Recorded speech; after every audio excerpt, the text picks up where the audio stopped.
All right, what's up, everybody?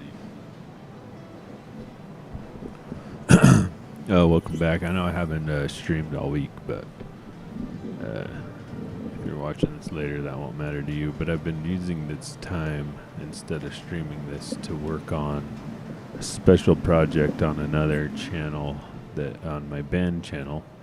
It's going to be episode 200 soon, and I decided we were shooting for that, and basically we play a game that's called Maddie's Mashups, that where we put let me pause that, it's a little loud. We put two actually though, I'm gonna go turn my headphones down. Give me 1 second.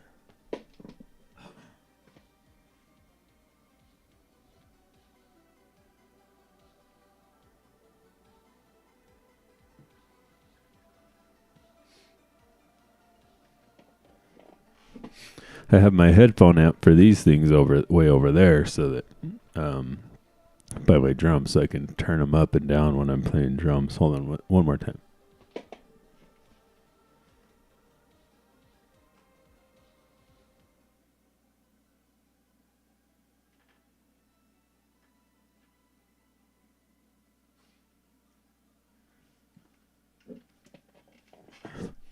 I think I actually turned up this audio. Let's try that. See, yeah, that's a little better. Okay, so I turned up this audio for band. Anyways, though, yeah, I've been working on that. There's as we were kind of shooting what we needed to shoot for the game, which is Maddie's Mashups, I came up with another idea that will be on that episode, but it took a lot of editing and took a lot of extra work. So, and a lot of extra shooting for, the band. They had to do extra stuff, and so that'll be out on April 2nd on the GFP YouTube. So, yeah. But if you're watching this, I'm sure you know about all that. So, I have this failed mission. And that's it, right? Basically I have the story mission and the failed mission. Shut down the laser. Yeah, so like we were shooting that, and I came up with this idea. And it's pretty much done already, and I mean the green screen, I don't want to like talk about it too much because I kind of want it to be a little bit of a surprise, but the green screen really made a huge difference. So far, like I've only used green screen on live streams almost exclusively, so I think maybe there might be like 1 or 2 projects that I actually tried to use it on. I think there was I'm trying to think. I think I've pretty much only used it with live streaming. So like right now, I mean, like I painted my wall green, right? So the camera just, is pointed at a green wall behind me, and then I just have settings on streaming software to turn this off, right? So, but this time was different because I was actually using it to put people in a scene, we'll say, in the editing software in Final Cut Pro. So the whole band did this thing separately, and we put them together as if they did this thing together. Like, it's kind of crazy to think about. And you're not going to be able, you can't tell that they weren't together when they did this thing.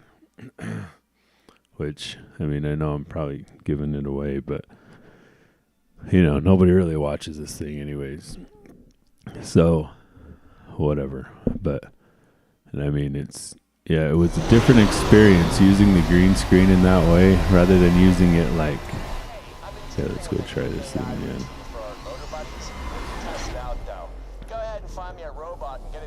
recharge station so I can upload the new hotness. Like what we'll do is we'll try to get to level 25 and then go do it. But yeah, it's like using the green screen and editing software is a lot easier than using the green screen live, because you actually have to get. I'm actually going to turn down the PlayStation here too. I think I turned up the audio coming out of this computer going into the board. And so the mix board, the computer audio is turned up because we were using this channel for karaoke. So my mix is all jacked up. I feel like the PS5 audio is super loud in my earphones, and it's probably overpowering my voice on the stream. So hopefully this will help. Because I want to be able to hear it, but I don't want to over my voice. Anyways, so it's a lot harder to use a green screen in a live situation, because like little like artifacts will come up in here sometimes. Like it isn't right now, but if the lighting gets wrong, like let's say I move forward and like a shadow from the light goes onto this wall, the software that takes away the green might actually like cause a little bit of like a distortion, like right here, and you'll see like a little bit of like a glitch in the matrix, I guess. I'm sure you know what I'm talking about.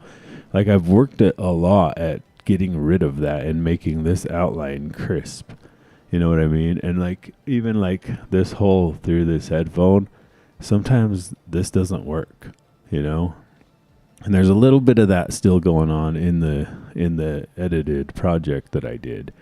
There's just nothing I can do about it. Basically, we shoot in a basement. There's no sunlight that comes in here, and the lighting I have is so zero budget. I basically just have the lights that are in here, which aren't good to begin with, because whoever finished this room, whoever finished the basement, didn't put enough pot lights in the ceiling. There really should be at least 4, and there's only 2. And then the other lights that we have are like cheap lights off of Amazon, LEDs that don't really do well. And then I have like a lamp from like the DI, but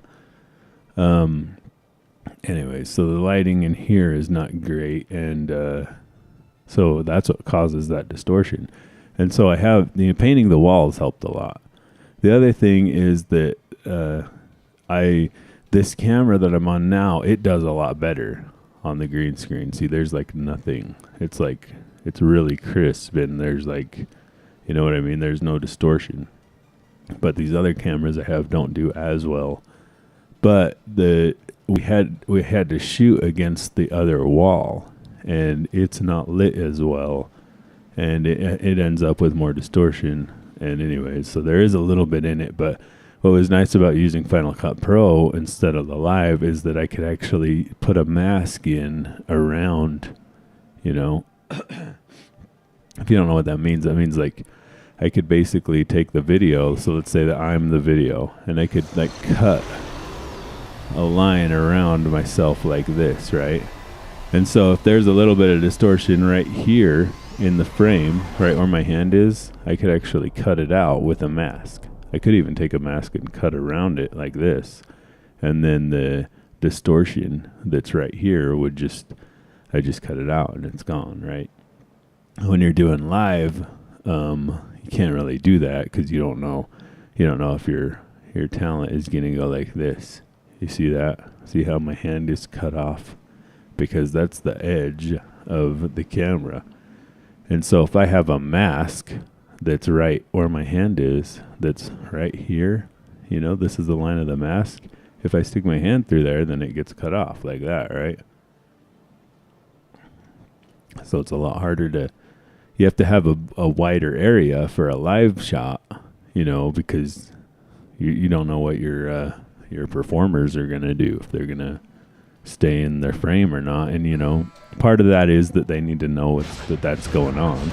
Like think about the back of my head right now. It's actually going out of the frame too, but since it's going out of the frame, it doesn't look bad. it just looks like I'm going out of, where the YouTube frame is there, so it doesn't really matter.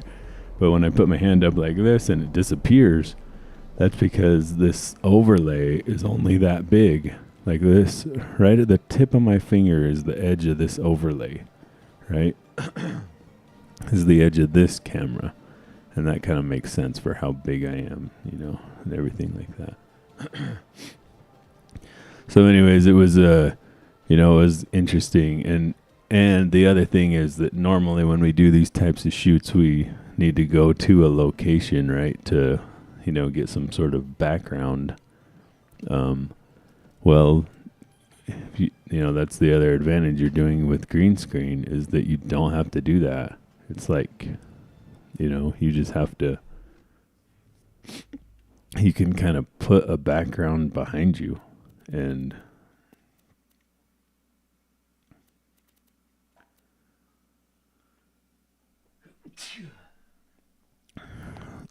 yeah, my kids are sick. I hope I'm not getting sick again, but I probably am. Okay, I should have sold this stuff at the thing. I think, is there a thing up here to sell this stuff?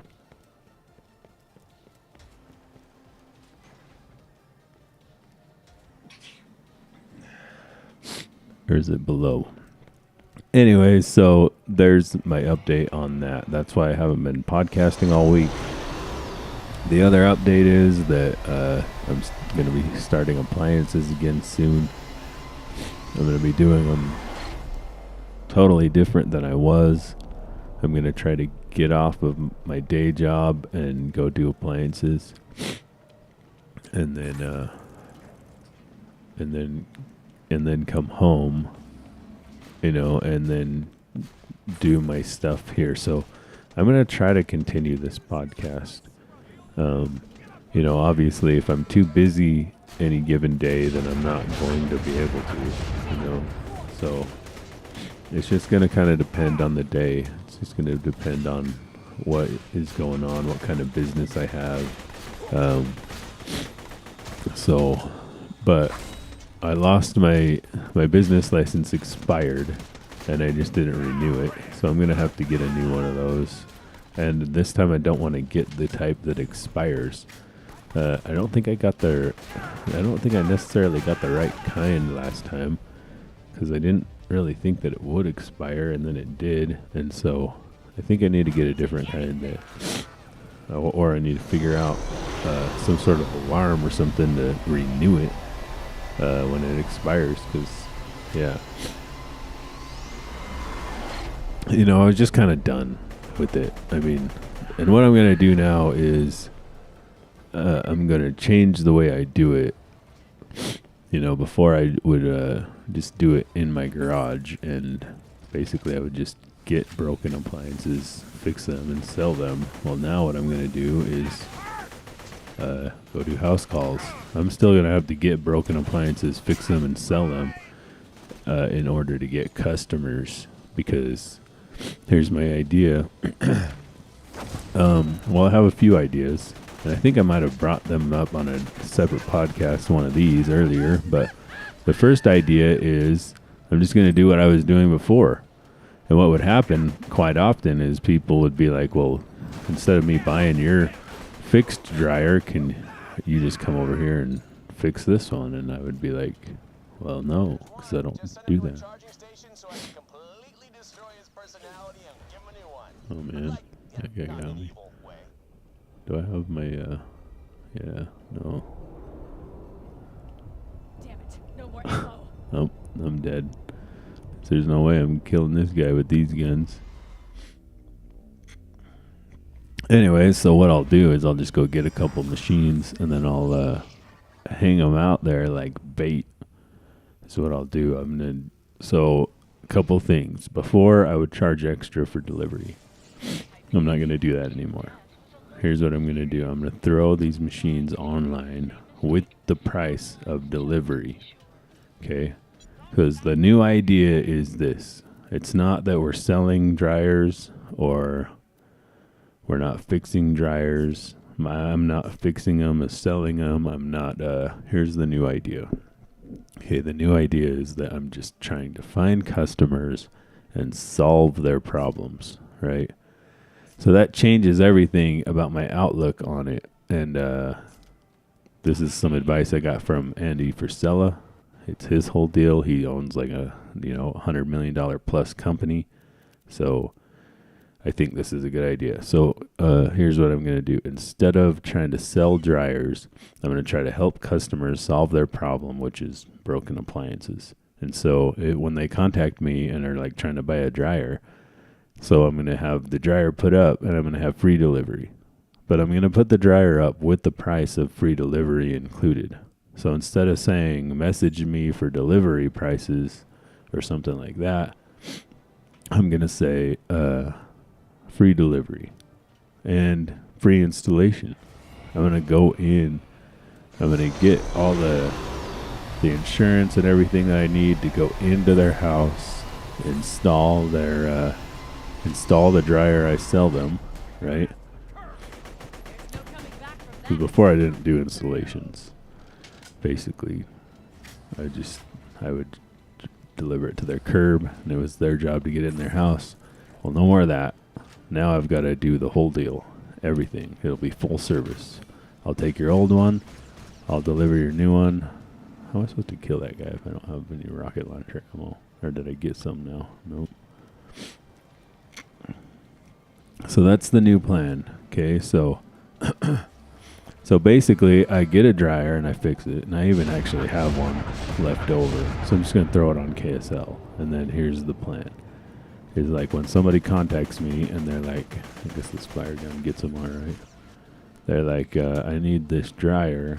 I'll be like, well, I can sell you this dryer. I can come over. I can install it. I can do whatever level that they want. If they just want to come pick it up, then I'll sell it to them at a cheaper price. Take away the delivery cost out of it. And then I'll just get another one,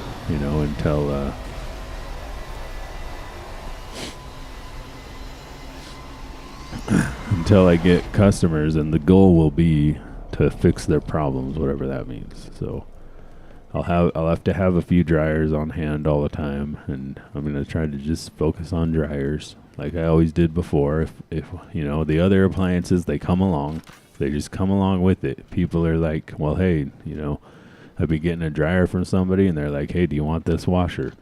So many times that happened. It's just like, well, might as well, I guess. Yeah. Because I can fix washers too. Okay. So then here's the plan, right? Is I'm going to hang the machines out as bait for house calls and try to just gain repeat customers. So no more, I'm not selling machines. I'm selling the service. The service is solve their appliance problems.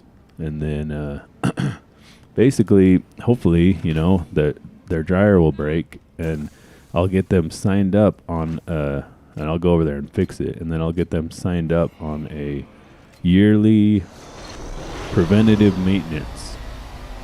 Yearly PM. What does that mean? That means I'm going to go over every year, and I'll get a system going in my phone or computer that sends out, or both, that sends me reminders of specific customers on specific dates, right? And so like 2 weeks before their year PM, it will remind me, and it'll have like their phone number and their name in a little system, in a little reminder. It just says like, and then I'll just contact them and say, do you guys want me to come over there and, do a service on your washer, your dryer? And basically what that service will include will be me cleaning out their vent, their dryer vents. They get full of lint, and it can be a problem. Mostly it just causes your dryer not to work very well, and it can be more efficient if I go clean that lint out and save a little on electricity and then the other thing is that I take your dryer apart, because that vent, that lint gets stuck in areas inside your dryer. And I didn't know this before I started this, but some of these dryers get plugged up pretty bad. And and it's kind of like it eventually turns into a fire hazard. And so that's kind of what I want to move to, is a subscription-based service. Well, I'll come over and I'll clean your washer, check the filter in your washer for you while I'm at it, clean your washer if you don't clean it. Some people don't clean their appliances. Like, we don't really clean them here. I should do it here too, because a lot of people don't clean them, actually, because a big part of my getting the ones that are broken and selling them, a big part of the reason why I can get more money for my machines than like other people that are just selling their machines is that I just simply clean them. So it'll be a cleaning inside and out of certain areas. You know, I might even do like a fridge coil clean on it, and basically just charge like $100, $99 an hour. It'll take me about an hour to do all this. It takes me about 10 to 20 minutes to bust out a dryer. I mean, the other day I did a whole bearing kit on the dryer for a family member, and it was I need oh good, I'm out of ammo on that gun now too. And it took me about, with 6 bearings, the idler bearing. Now I didn't clean it out because I'd already vacuumed it out, but it only took me about 40 minutes to take the whole thing apart, put it back together, and change 6 bearings. Well, 7 bearings really. So I think I could do a clean out. And then what I'll do while I'm there is just check out any bearings. If the bearings are bad, replace the bearings. The belt looks like it might be bad, or it might be bad soon. Replace that. Just whatever it needs. And that's going to be kind of like my plan. Okay, so that's going to be, I hope, the main source. And so I'm going to have to just build up customers to the point to where I'm on a subscription of, coming back yearly and just servicing and not necessarily selling, just selling them stuff that they need and servicing to keep their dryers lasting and keep everything safe. It's not safe to have your dryers and this kind of stuff build up with lint, and it's not efficient. If your vent tube is full of lint, and your dryer is going to be taking longer to dry your clothes and using more electricity and this kind of stuff, and it can be a bigger problem. The air needs to flow. The other thing too is that sometimes these dryers actually break because their vent tubes are clogged, and there's a thermal fuse in there that will blow. A lot of times it'll blow, and then people will just change it, and then they don't actually fix the original problem, which is a clogged vent tube, and then it just blows again. And then they change it again, and then it just blows again like a week later or whatever. And then what they do is they go buy a new dryer, and they sell me or give me their old dryer. And I've had this happen. And then the new dryer blows again. Because it's their vent tube. And whenever that happens, I try to tell them, I try to be like, hey, you need to clean out your vent tube. Like, if I sell them a machine and the machine I get from them has this issue, then I'll oftentimes text them and be like, you guys need to clean out your vent tube. I think this is why your dryer failed. Because that's what happens. That thermal fuse is there to hopefully stop the fire risk. Because if it gets too hot, it blows. And if it gets too hot, there's not enough airflow. And sometimes in these apartments and stuff, there just isn't airflow. It's like they didn't put the vent tubes in correctly and that sort of thing. Like, it's been a problem. There's a Bosch dryers have an actual sensor, and the computer will actually turn the dryer off and tell you to clean your vent tube or clean your. It says like air restriction. I can't remember what it is, but it'll throw a code essentially, a trouble code, and we actually sold one to a guy, and he had it delivered, and it's like an hour away, and this is what was tough about it for me. It was an hour away, and he texted me like 2 weeks later, and he said this thing is not working because of this, and I was like, well, I was like, we tested it here with good airflow, and it did work well. So I said, your vent tube is probably, he had just bought the house. And so I said, the vent tube is probably clogged. It wasn't a new house. It was a used house that he had just bought and moved into. And so I said, well, you know what? I'll sell you this other dryer that doesn't do that. It doesn't have that computer on it. But I said, if you want. And I didn't sell. I swapped him out, right? And anyways.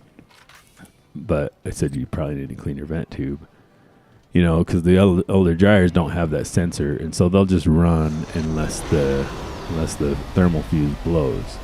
And so that's what I ended up doing. I think it worked, and then I sold that Bosch to somebody else, and that worked. But it's just like, that's the way it is. It's like sometimes it is the machine, and sometimes it's something else in the situation, and it can be hard to tell which is which, and it took me a long time to understand these things and get this experience, because this isn't a normal thing.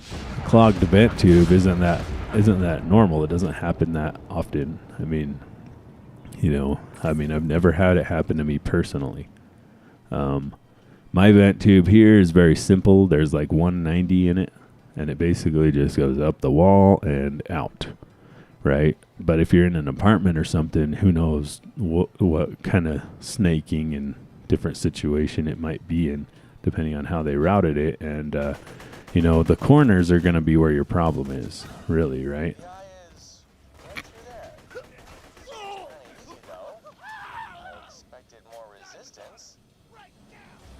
Uh-oh, apparently I'm on the story mission here. What are you doing, dude? You just like chilling?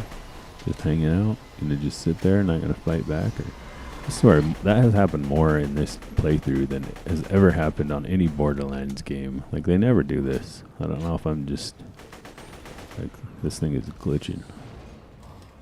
Where'd you come from? You were just hanging out the whole time, just letting me shoot your buddy, and you didn't even... Anyway, so that's phase one of the business. Okay, we're just going to do that. So just simple customer retention, work on before I was almost like going against customer retention. I was almost like, I don't want you to call me back ever. Like my idea was, I'm going to make this sell with you, and then I'm never going to see you again. And that was like, how fast can I make the sale with you? Any customer, and then we'll be done. And if I did see you again, it was a problem, because that meant the machine broke or whatever, right? But now I'm not going to look at it that way anymore. So it's like, when the machine broke before, and it broke a month later, the machine I sold them, usually I would fix the machine, whatever that meant, or get them a new machine. But if they wanted me to deliver it, I might charge them delivery again, because it's like, that, I'm not going to think like that anymore. No more like that. Now it's going to be like, if the machine breaks 2 months later, well, then I need to get it figured out. And they're not going to pay for it, I'm going to pay for it.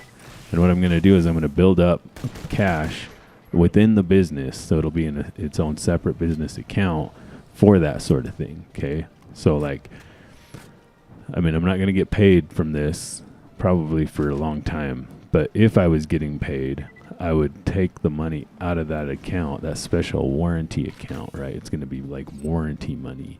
So if I need to buy parts for a warranty, it's coming out of that account. If I need to pay somebody or pay myself for warranty, eventually if I get employees, that's kind of the plan. I need to build this up to the point to where I get a bunch of customers on rotation, and then I'm working those customers to the point that I can hire somebody. And then what I do is I hire somebody, and they start working those customers on rotation. And then what does that do? that frees me up to gain more customers, right?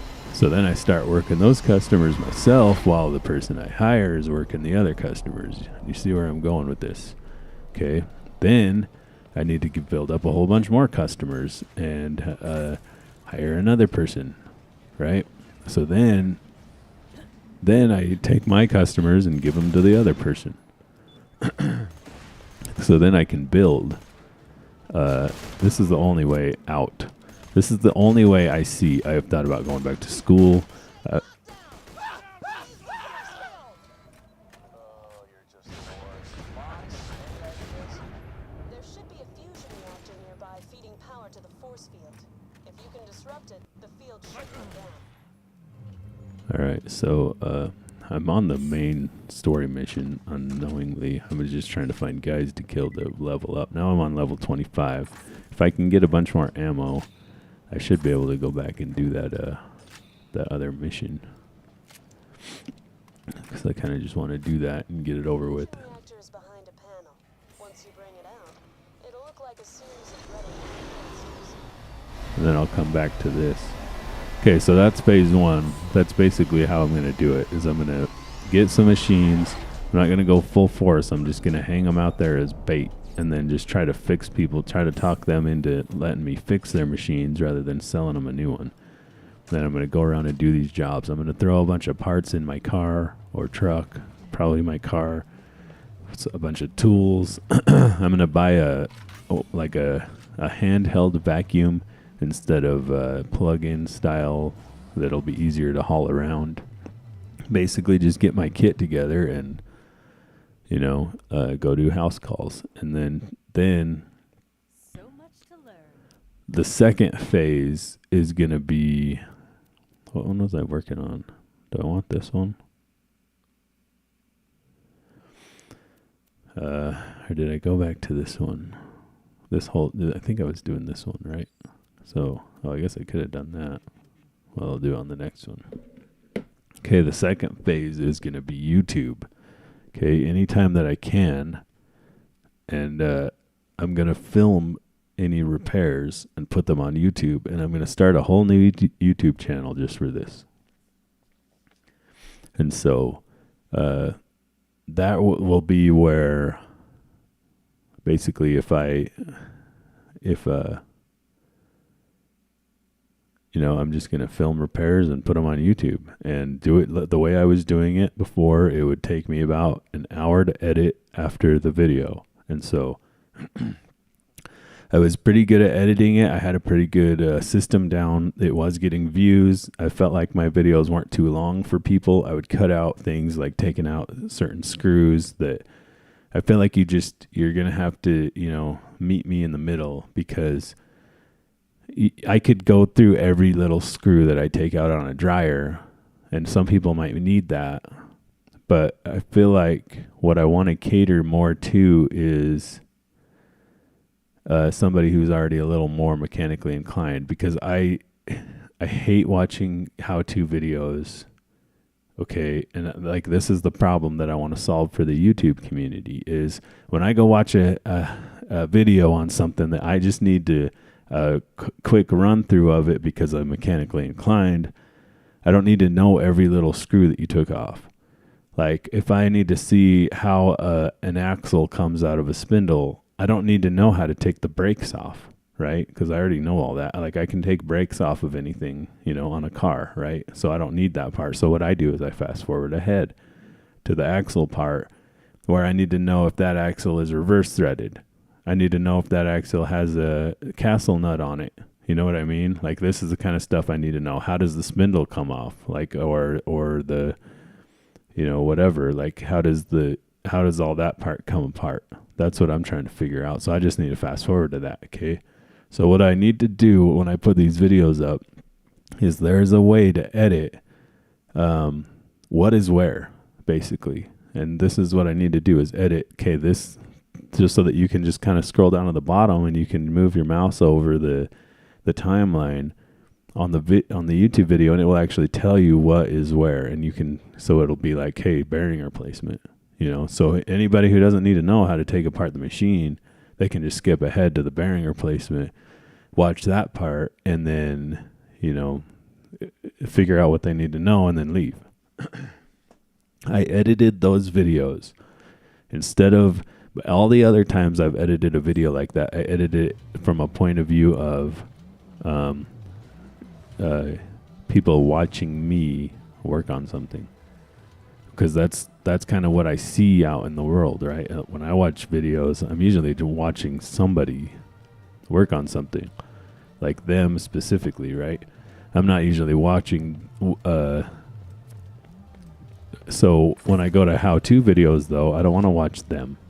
Like, I don't want to see their character. I just want to see how to do a thing. And so that's what I'm going to try to do. Same thing with like these like other more well put together videos. They're basically just like, they have too many like warnings and things. Here's the tools you'll need, right? Like nobody needs that. I don't know that anybody. If they need that, then they're probably not my customer, I guess I should say, or my viewer, because I really don't think people are. I don't think anybody who's taking apart their dryer, okay, needs to know beforehand that they're gonna need a Phillips screwdriver. I think they're gonna like kind of get that they're going to need some of these different tools. Like they're probably already going to have a Phillips, like everything has Phillips screws in it. So like I shouldn't have to tell you if you're going to take something apart that you're going to need a screwdriver. You know what I mean? Like that's kind of my point of view, is like these videos have this stuff in them where they're like, here's the tools you'll need. And it's like, okay, well, if you need a special tool, then fine. I could see putting that in the front. But everyday tools that are kind of, everything uses like a Phillips screwdriver, maybe like a hammer or like a putty knife. I mean, you're just going to need this stuff. I feel like yes, not everybody is going to be, the other thing too is they're going to see it in the video. Like they're going to see me using the tool in the video, and stuff like that I just tried to take out. So all I would try to do is just leave in the stuff that was just super necessary for the video. Okay, so, and it worked. Like a lot of people watched that show. It actually got more views than anything I've ever done on YouTube. So that's what I'm going to do, and I'm going to test out this theory so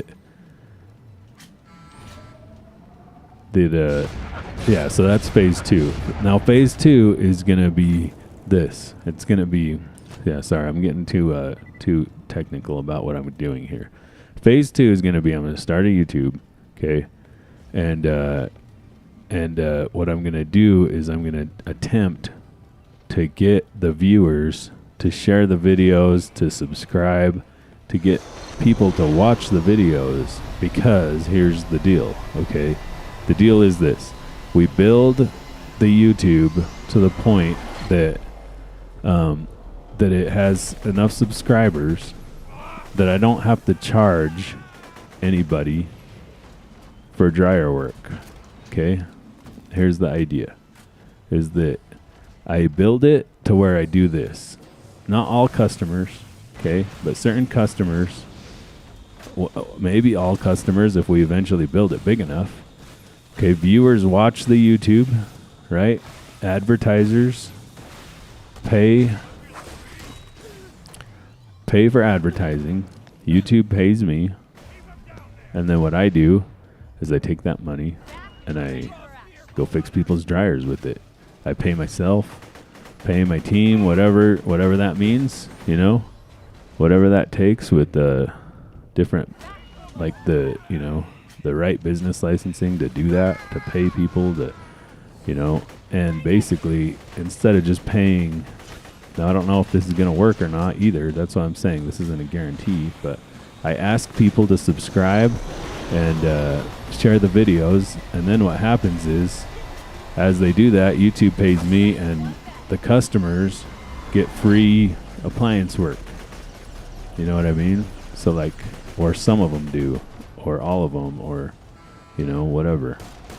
The ones that let me film do. And then, so what it does is it gives the customer it gives the customer a reason to let me film, which gives the YouTube viewers videos to watch, whether it's for fun or for to help them fix their own dryer in their own house, right? But so they get it for free.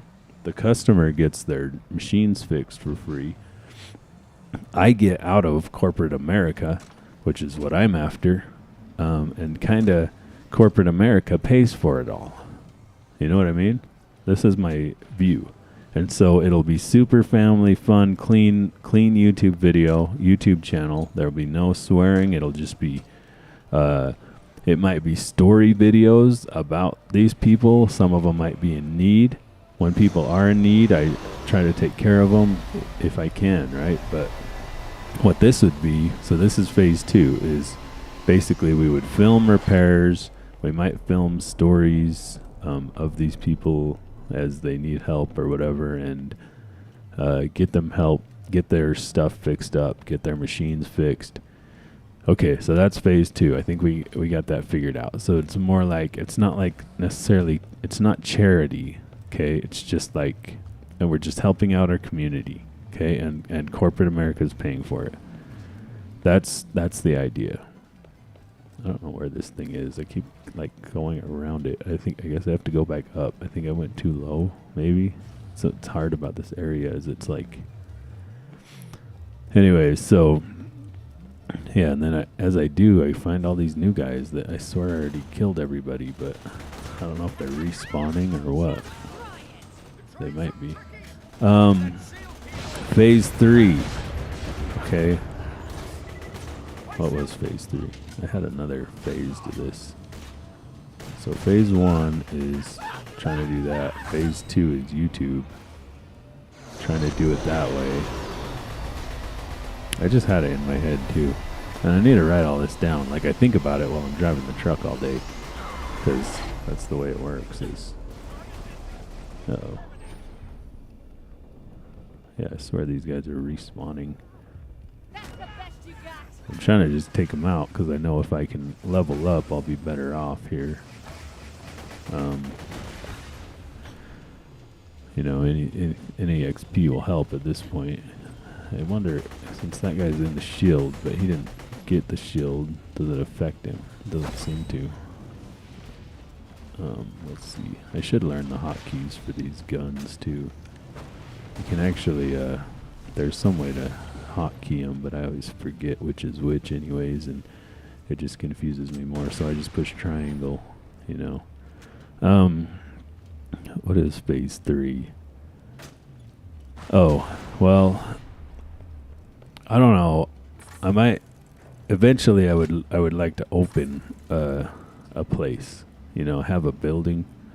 It might not be like open to the public. It might be like, maybe it could be an appliance exchange. We talked about maybe a laundromat, maybe many laundromats. Like this would be the end result. But what I would like to do is build up to the point to where I'm out of corporate America, and and I can afford a higher lifestyle. Basically, new cars. Does that go up? I don't know if that goes down or up, or I don't know where I need to go here actually. What's over here?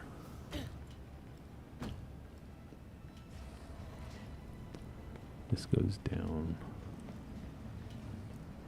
I don't even know where I wandered to. The thing is not over here either.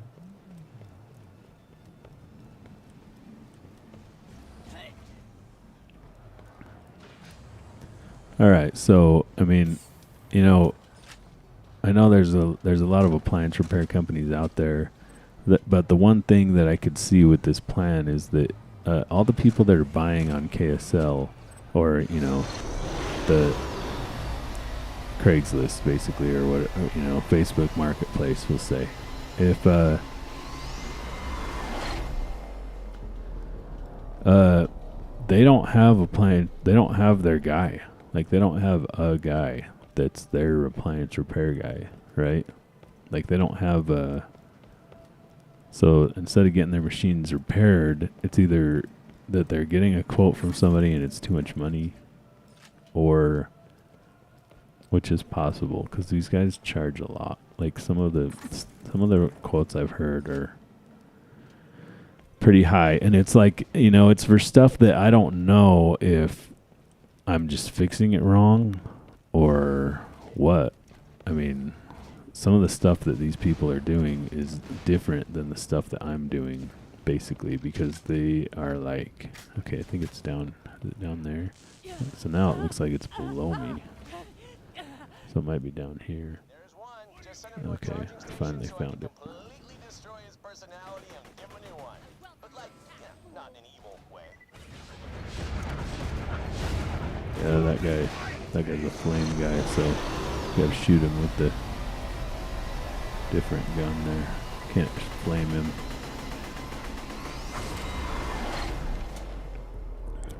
Anyways, though, so I would like to get, you know, to the point to where I'm not just having new vehicles, but also a place to fix vehicles, like a better, you know, I would like to have a lift.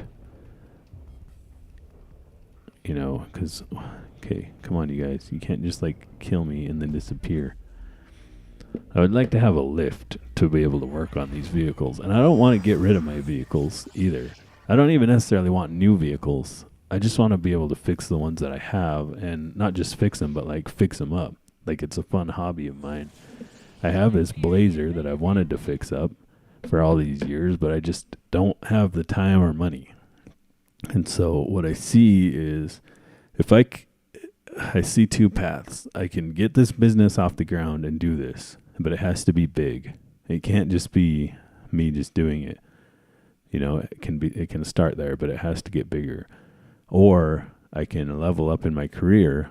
Now the problem with that is that I see a cap. I don't see an easy way to make like more than like $100,000 a year or $150,000 a year.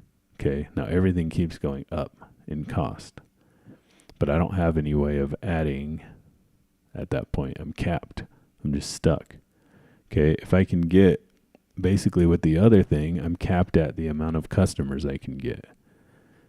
So if I can develop systems to be better than any other appliance repair company out there, which I think I can, because just on price alone, you know, some of these guys are charging just to show up to the front door. They basically don't even go to your house without a charge. And then it's more charges after they get in there, and, you know, which is fine. Like, I might end up having to do that too. I don't know. It's just the way it is. But at the same time, it's like, what my point of view is what I'm thinking is if I don't fix your machine, you don't pay. You know, how many of us go to the doctor and they don't do anything? Maybe they diagnose you, right? Maybe you already knew what was wrong with you.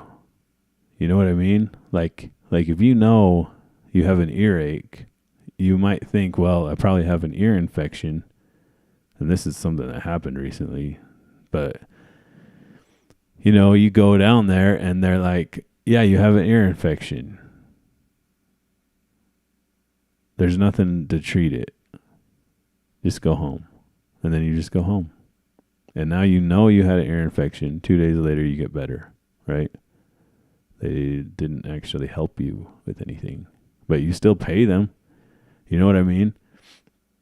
So it's like, and then I'm not saying this isn't medical advice either, YouTube. And I'm not saying that you shouldn't go to, or anybody, don't take this as medical advice. Okay, do what you need to do. Go to the doctor. Get your stuff figured out. What I'm saying is that they didn't actually give you any action other than maybe a placebo effect, because our minds are powerful. And as soon as we know something is, we know what it is, it's like it goes away. That happened to somebody else recently that I know. They didn't know what was wrong with them. And then as soon as they knew, it's like their mind was able to sort of, you know, it was like I get it's a stress relief. There's lots of reasons to do it. And my point is that I don't know if I took my car to a mechanic and they didn't fix it, if I would be happy about paying them, even for diagnostics. It's like I don't know if I'm kind of thinking about that. This is what I'm thinking about. I'm going to try to do is if I don't fix it, you don't pay. Okay, so that drive, that time, that's got to come out of my account. You remember that account I talked about? I've got to build up a bunch of money to be able to, because if I send a guy out, he's still got to get paid. So he's going to get paid even if I don't get paid. If he can't fix that machine, he's still got to get paid for his time. And basically what the hope and the plan is that customer is going to see that, and the next time they have a problem, they're going to call me and not the other guy. And if I can fix their problem, then they're going to see that I didn't charge them for diagnosis on this other machine that, even if they don't want to fix it, it's like, and the idea there is customer retention over today's money. You know what I mean? Long-term customer retention over what we're getting today for money. Now, the problem with that is that in the beginning, it may be very hard to make money.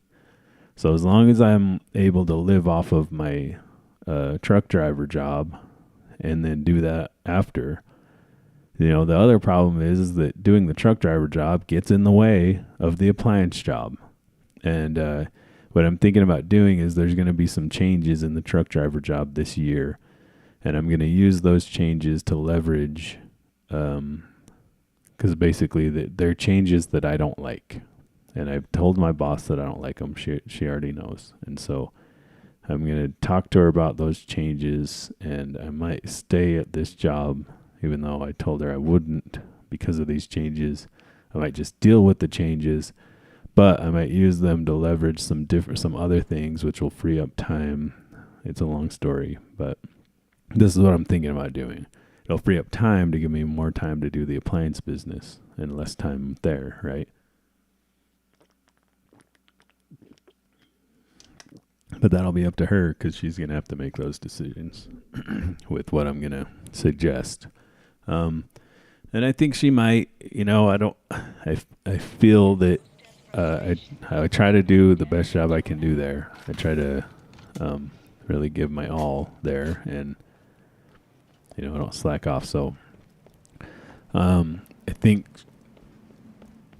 how did I already get all the way back down here? And then there's more guys again already. Or was this guy already there? I don't know. Anyways, so yeah, I swear. Did I die? Oh, I died. That's why. I don't remember. I'm probably going to die again because this one's an ice marine. I haven't really seen too many of those guys.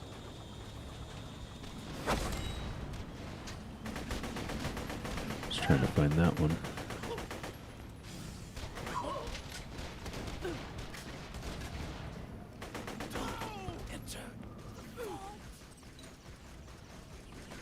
What is my thing full? I gotta go find a vending machine. See, why are all these guys here? Earlier and other times I've been running around trying to find guys and they're just not anywhere.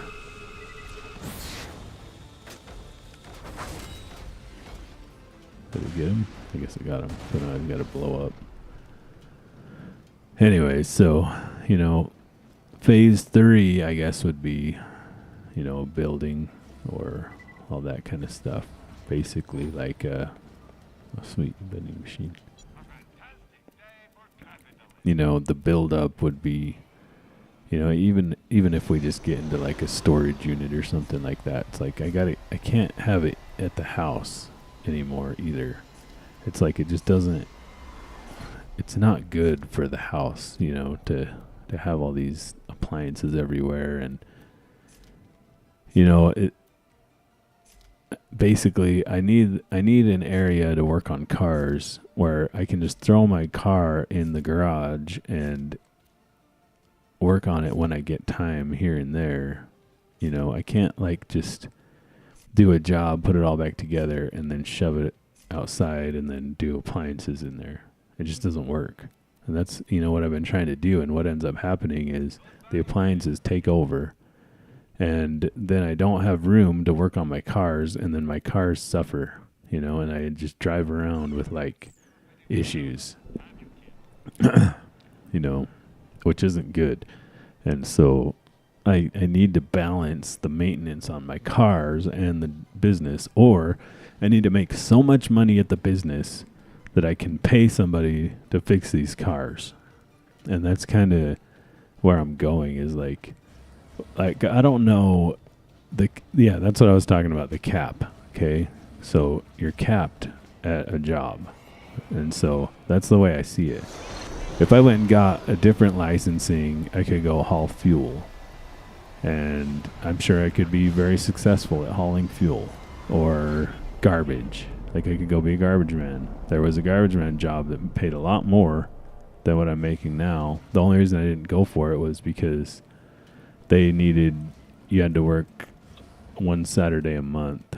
And my kid does soccer on Saturdays, so I decided against it. But I would have made a lot more. Send him to a charging station so I can completely destroy his personality and give him a new one. But it's still capped. Not in an evil way. Okay, let's try this mission again here. Alright, just follow him and make sure he gets there safe.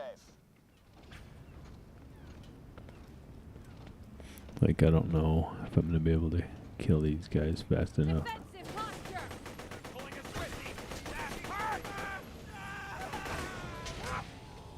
That's a flame guy. Yeah, I know, but calm down, alright? Okay, I got that one.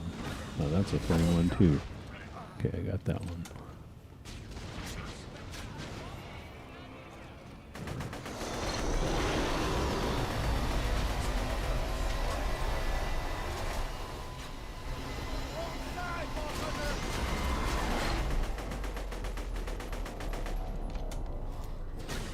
Still might not be leveled up enough for this. I don't know if I can do it. So I just can't. Okay, where's the guy at? Try to run over here.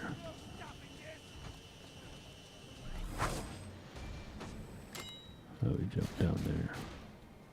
Maybe I shouldn't worry about trying to kill everybody, but just stay with him. Hopefully that's it. Oh, I could have done that. Alrighty. I'm uploading his new AI. No, it's not over yet. Just protect him until it's done. Come on, reload faster. Stupid gun.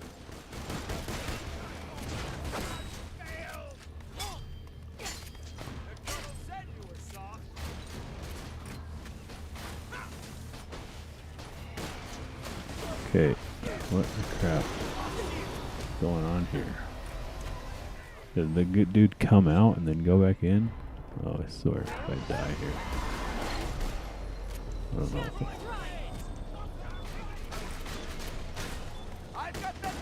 Let's see, this gun just takes too long to reload.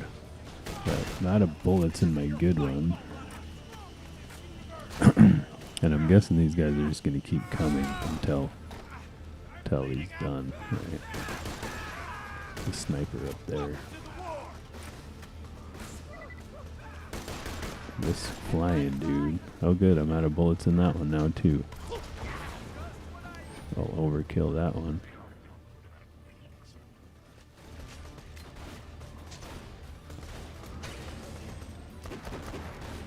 I don't really think that I can do much with this gun.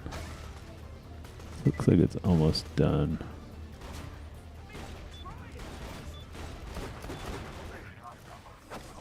Okay. Just run the new program on the loader to test it out. Time for him to show his swag. Where is it?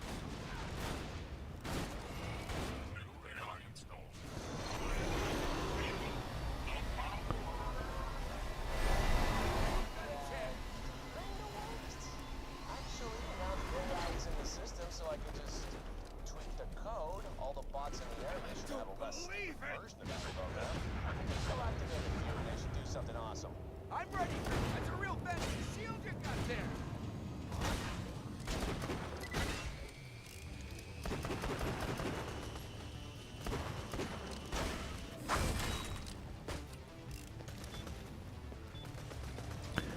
Okay.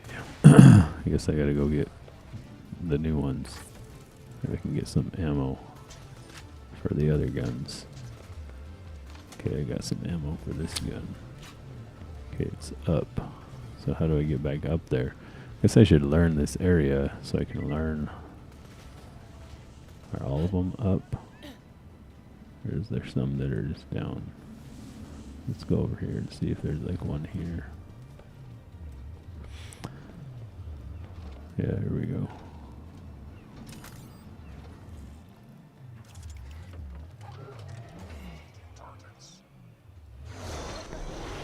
Spot, you see, from now on, we'll do that if you just activate them. Anyway, come on back when you're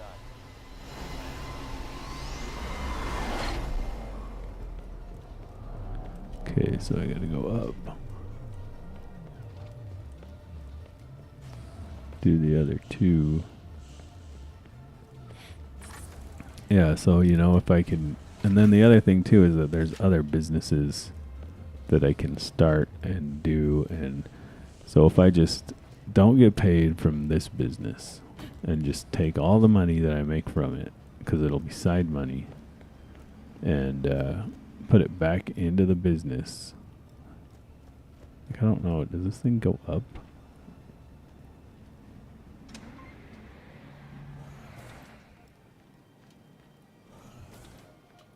Okay. And I take that money, you know, after a while, and I just put it into other businesses, like buying businesses. If I buy a laundromat, you know, laundromat would be good because you kind of just plop somebody in it maybe, and like they, you know, you don't necessarily have to be there for it to make money. It kind of like, it can kind of work for you in a way. So I don't know if I'm going the right way. I probably need to be down lower here. These areas. How do I get My over shield will there? not fail me. Anyways, so that's the plan. And then, you know, the wife's going to do singing lessons so that she can get out of corporate America. I need to get out of corporate America. So I need to put together how much I need to make per hour to make this all work. And, you know, try to build it up. I don't understand. How is this not over that? I have to go back through here, I guess, and go over there. So I think I'm in the wrong total area here. I don't even necessarily want to mess around with killing these guys because they're respawning so fast now. I think I just want to get out of here. Of course, they're not going to let me though. They're not going to let me without a fight. Okay. Just gonna die.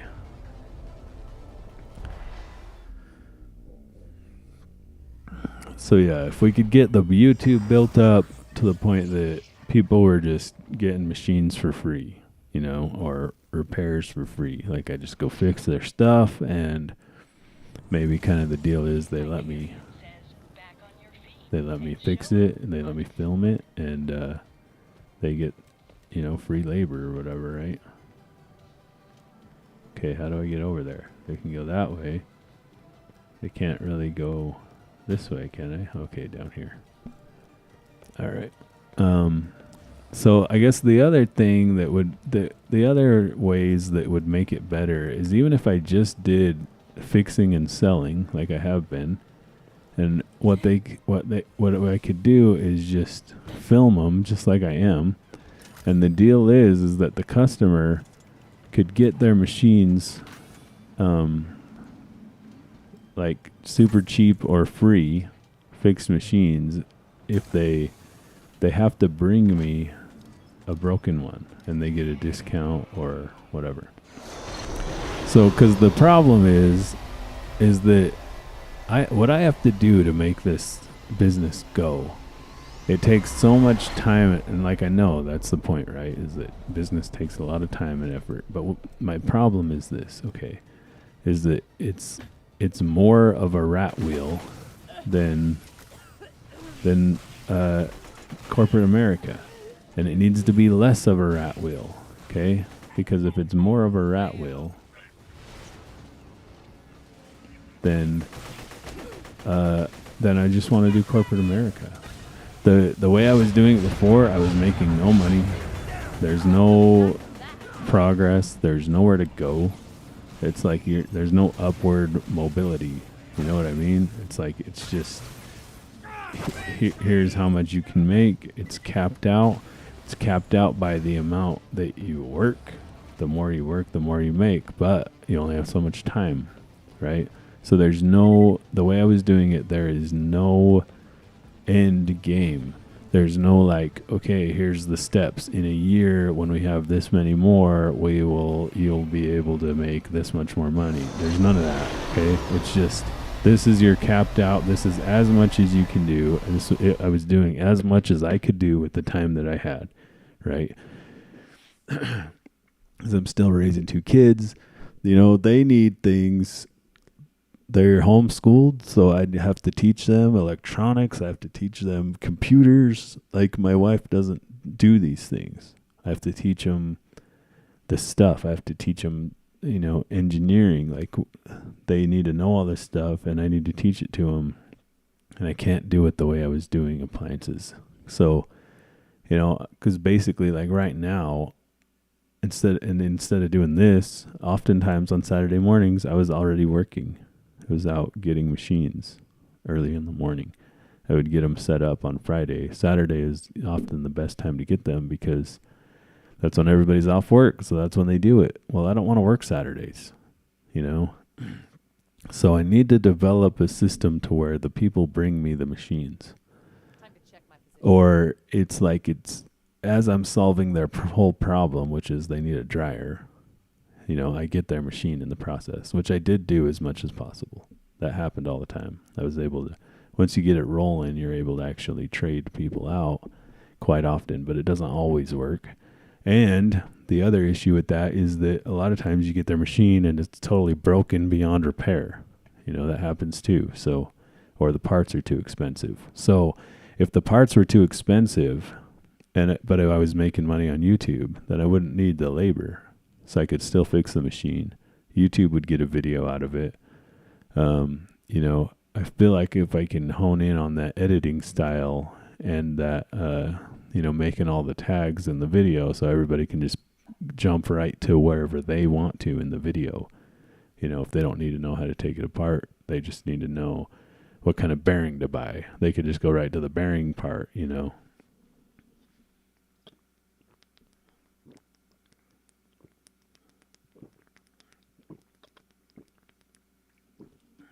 So yeah, that's what phase 3 really would be, is developing a natural way for people to bring me the machines, or for me to get the machines without me doing a whole bunch of work. Because it's not the selling. Jack, did you just submit a request for a patent on exploding suicidal robots? What the hell are you thinking? That it'd be awesome. All right, so so there we go. So let's say phase 3 is that. Phase 3 is just getting people to bring me machines, and maybe like getting a shed in the backyard or something, or on the side of the house that I fix machines in. So I fix machines in the shed rather than in the garage, which frees the garage up for cars. And then that's just another income stream, you know. Another thing is that I could add in is mobile mechanics. Like mobile, you know, oil changes on cars, or, you know, battery changes, alternator changes, like, you know, stuff like that. Working on cars, a mobile mechanic business. That basically is what I would be doing with the dryers. But, you know, that's another thing that I could add in and have another, you know, set of income off of there. You know, and then another thing that we could add in is junk removal, right?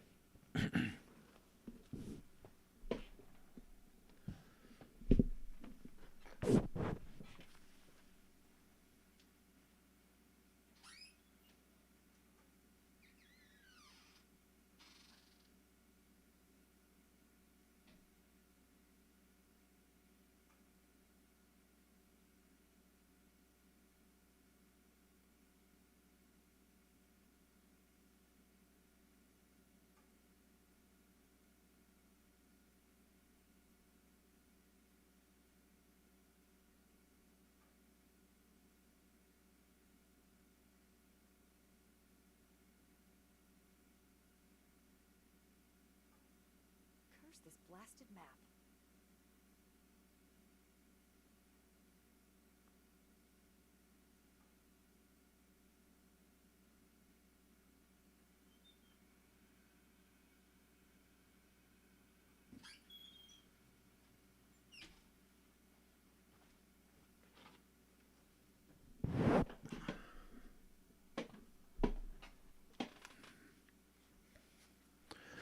Like if you're already there to get their dryer and you just have a trailer, what else do they have laying around that they want to get rid of that we could help them get rid of, whether it be needing to go to the dump or just scrap metal. Because that's the thing is we're going to the recycle place anyways.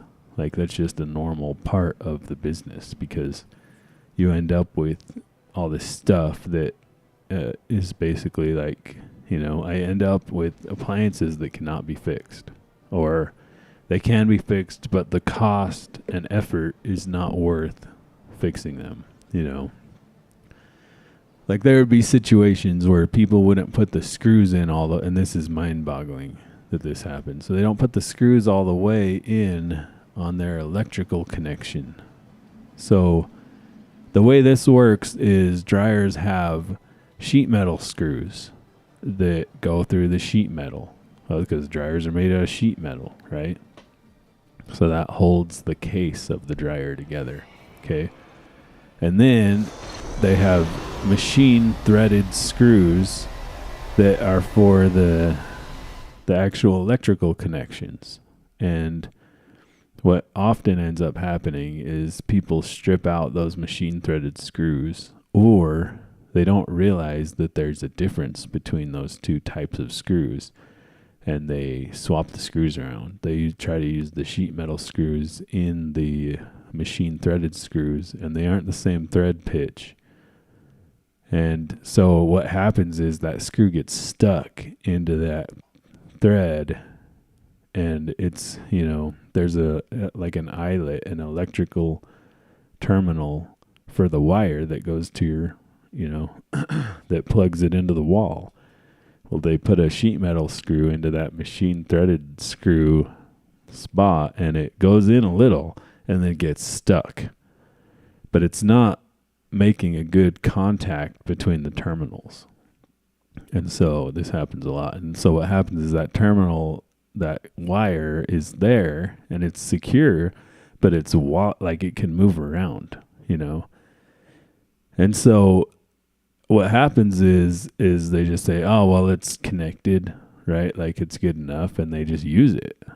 And what happens is that wire is there and it's not making a good positive connection, and 220 volts is enough. Well, it's 110. I guess it's 110 on that, but it's enough that what happens is the electricity moves through the air. And so some of it probably goes through that screw and some of it goes through the air, and it creates this arcing. And over time, it creates carbon buildup on the actual terminal, and that creates a bad connection, an even worse connection than you already have. Then what that creates is basically the wire starts heating up, and it starts getting a lot of excess heat in it. And this has happened enough. This is like the number one thing that we don't fix. If it has this, any dryers have had this, I throw them away. This is just the way it is. And so that heats up the wire, and the wire is inside the dryer, like right after that connection, it ends up heating up, and a lot of times it will melt the plastic jacket off of the wire. It just gets so bad. Now, I guess you could theoretically fix that, put a new wire in, and then a new threaded piece, and all that. But usually on those dryers, they were already like really old. They weren't going to bring much money. And it was just like, well, they just need to go, so that we would just, end them. But it's interesting how many people are running machines like that and not burning their houses down. And this is kind of the main thing that I want to go out and solve, is that these people are not the type of people to call an appliance repair guy when they need a new dryer. They're the type of people to go out and buy a dryer from somebody. Okay, well, that's great. Like, I like, people saving money and not buying new things when they don't need them and using used things. Like, that's what I do, and it's fine. The problem with that is these dryers are full of lint, and they might be a fire hazard, and you might have this sort of thing going on, and you don't even know it.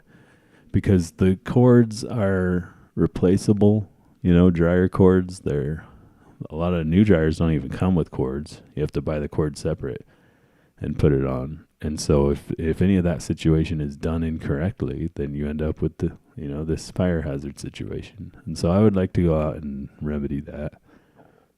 Even offer services like for people who want to buy a new dryer or need to, and they want to buy it used, and maybe they, it would be hard for them to get it installed and everything.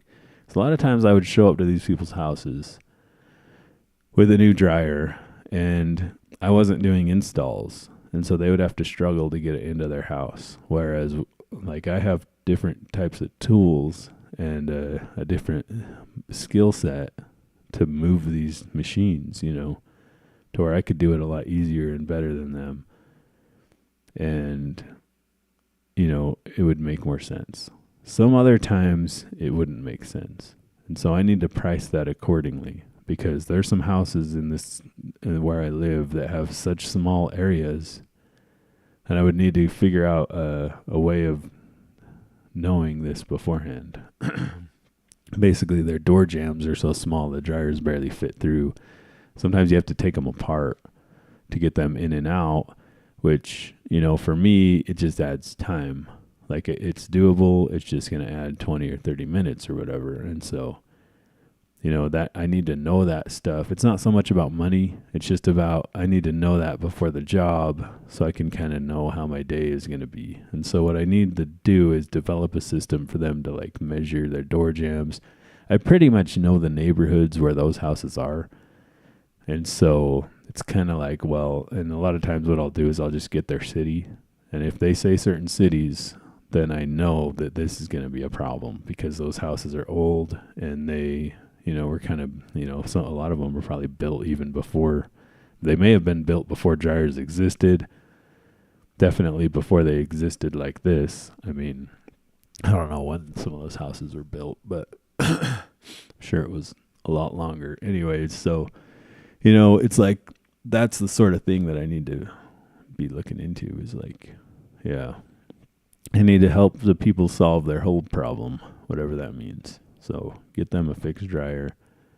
And, you think most of the time, if I'm getting the broken dryer from them and then fixing it and reselling it, it would just save a lot of time and effort if I just went to their house, fixed their dryer, and hopefully it would solve those problems for me. The reason that I wanted to do it this way from the beginning was because I just didn't want to deal with people. But I realized that you can't get away from that. Just have to deal with them.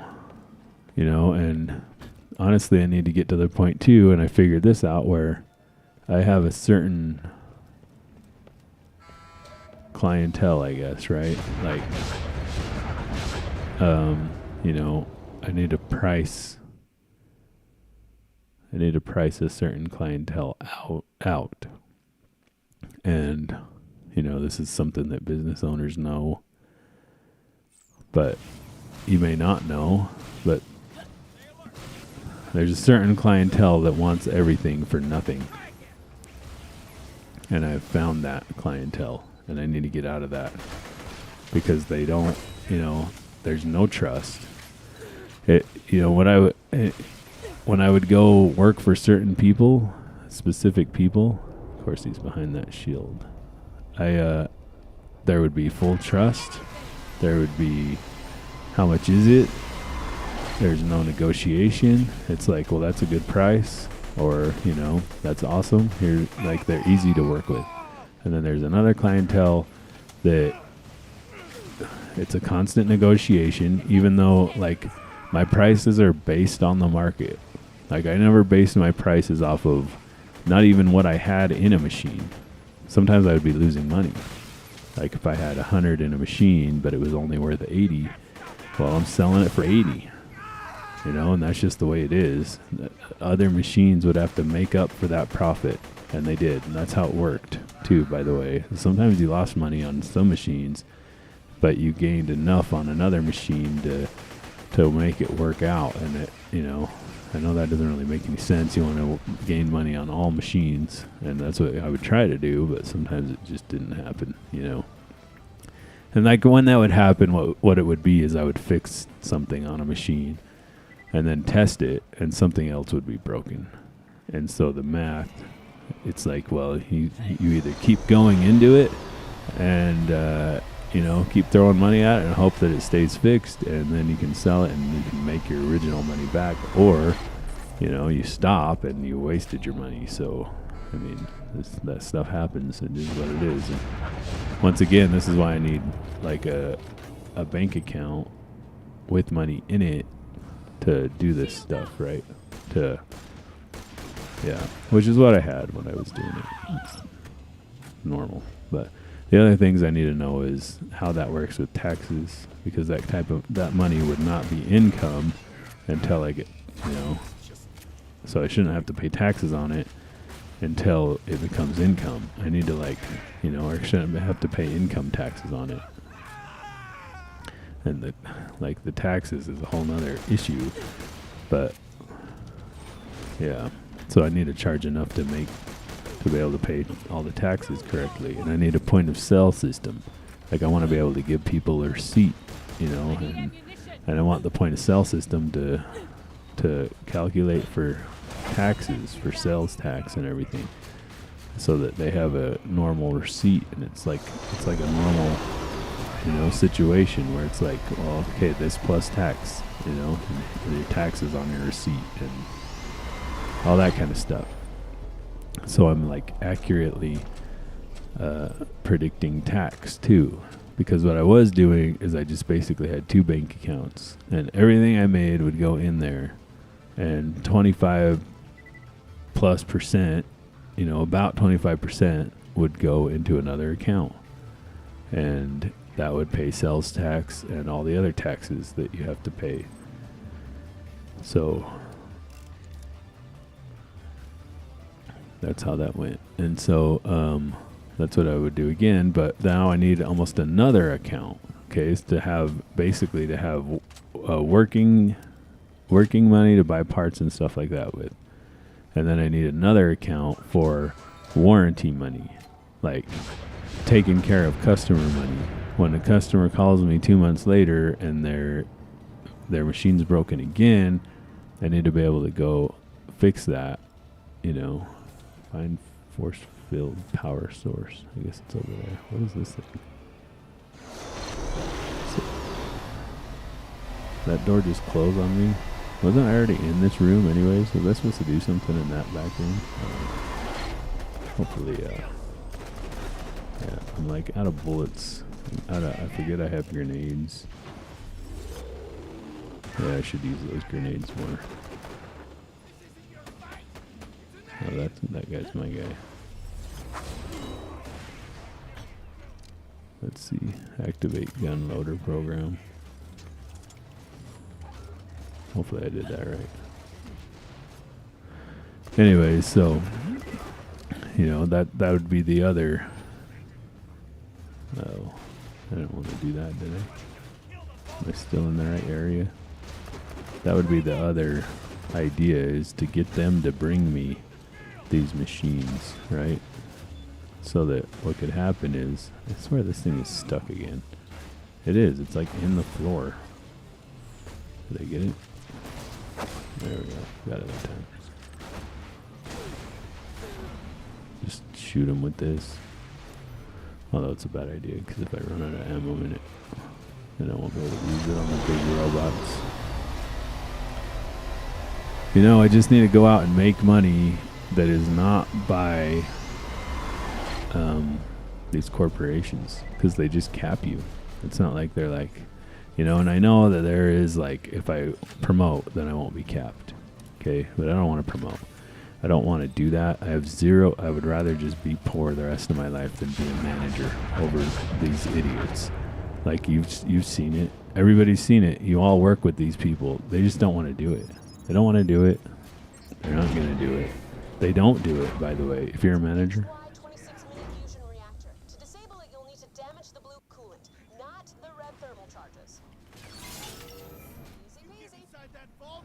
According to the blueprints, looks like there are 3 more of those babies. 2 of them just need a little love tap, and you'll be able to get to the eye and shut it down. Without making them explode. It's not going to be easy.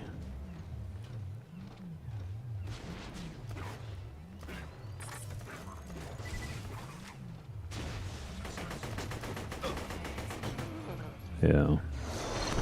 I mean, none of this is going to be easy, but like I don't want to manage people because they just don't do their job on purpose. Nobody actually cares. Like, it's like they, yeah, so if you're a manager, I'm sure you know this, but like people are just not doing what they're supposed to be doing. Even though, even if they are good at faking it or whatever, it's like they're just not. They're not doing it. And, corporations too. It's like, how many policies are based off of thieves?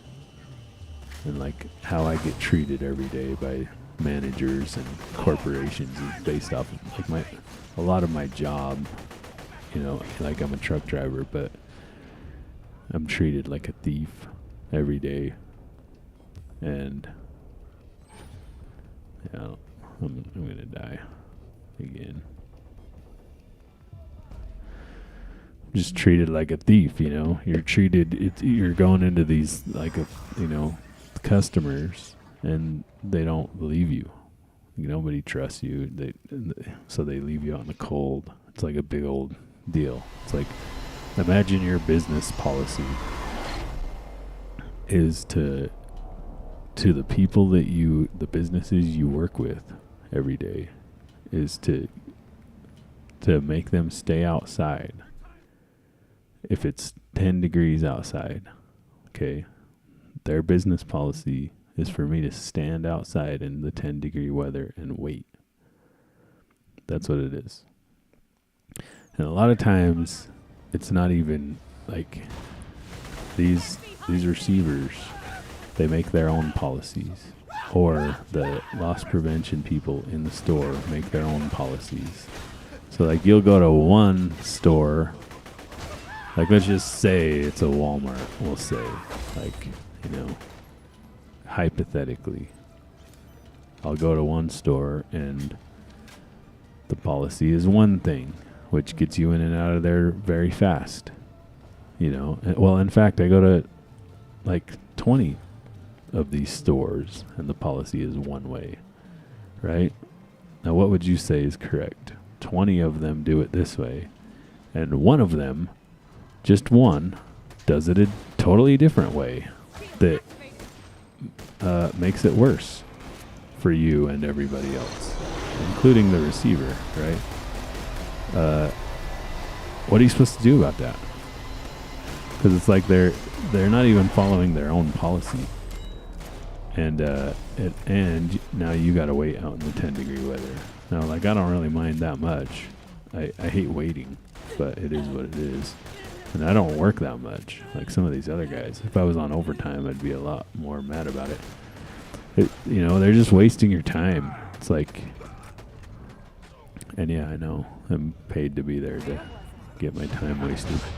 But it's just annoying that the other 20 stores don't do it that way. And don't have to, but you do anyway. So the point is like that this is the other big reason why I can't do corporations anymore. I just can't, because the policy is based off of any of this policy is based off of thieves, and I didn't do anything.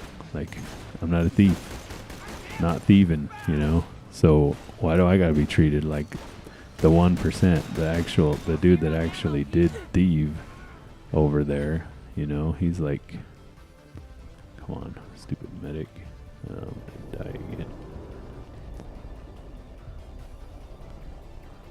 died so much in this area. It's crazy. Because before this, I was doing really good the whole game. This whole game playthrough, like I hardly died in hardly any of it. In this area, for some reason, like I must just not have the right guns or something. I think my phone is buzzing. Oh yeah, I sent my brother this video, the video of the capsule landing. If anybody saw that, it looks fake. It looks like this video game. Like, well, not this one, but maybe one like it. Like, it looks fake, like a video game. Like, the capsule landing in the water, okay? Like, how did they know where it was gonna be? How do they know where it's gonna land? I mean, I guess they could probably math that out, but,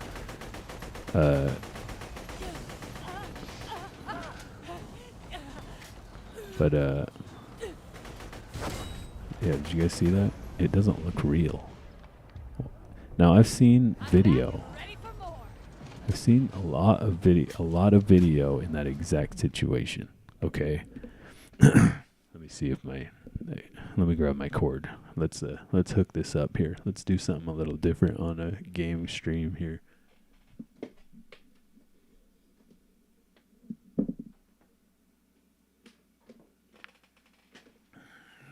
Okay. I've seen a lot of video of this exact situation because I've watched sailor YouTube channels. Okay, and so what these sailors do is they're out there on their sailboat in the ocean. They're driving it around or sailing it around, I guess, or whatever, right? And what happens? Okay, let's use this one. Okay, I already have this set up. Here we go. Give me 1 second here. Anyways, they're sailing around and they want to film their boat for their YouTube channel, right? So what they do is they okay, is this gonna work here? All right, this is gonna work. So what they do is they get their drone out and they shoot it up in the air, and then they film their deal. Okay. Let me, I'm just going to have to cut in on this real quick, okay? So this is going to be a little weird for a second, but I'm going to make it bigger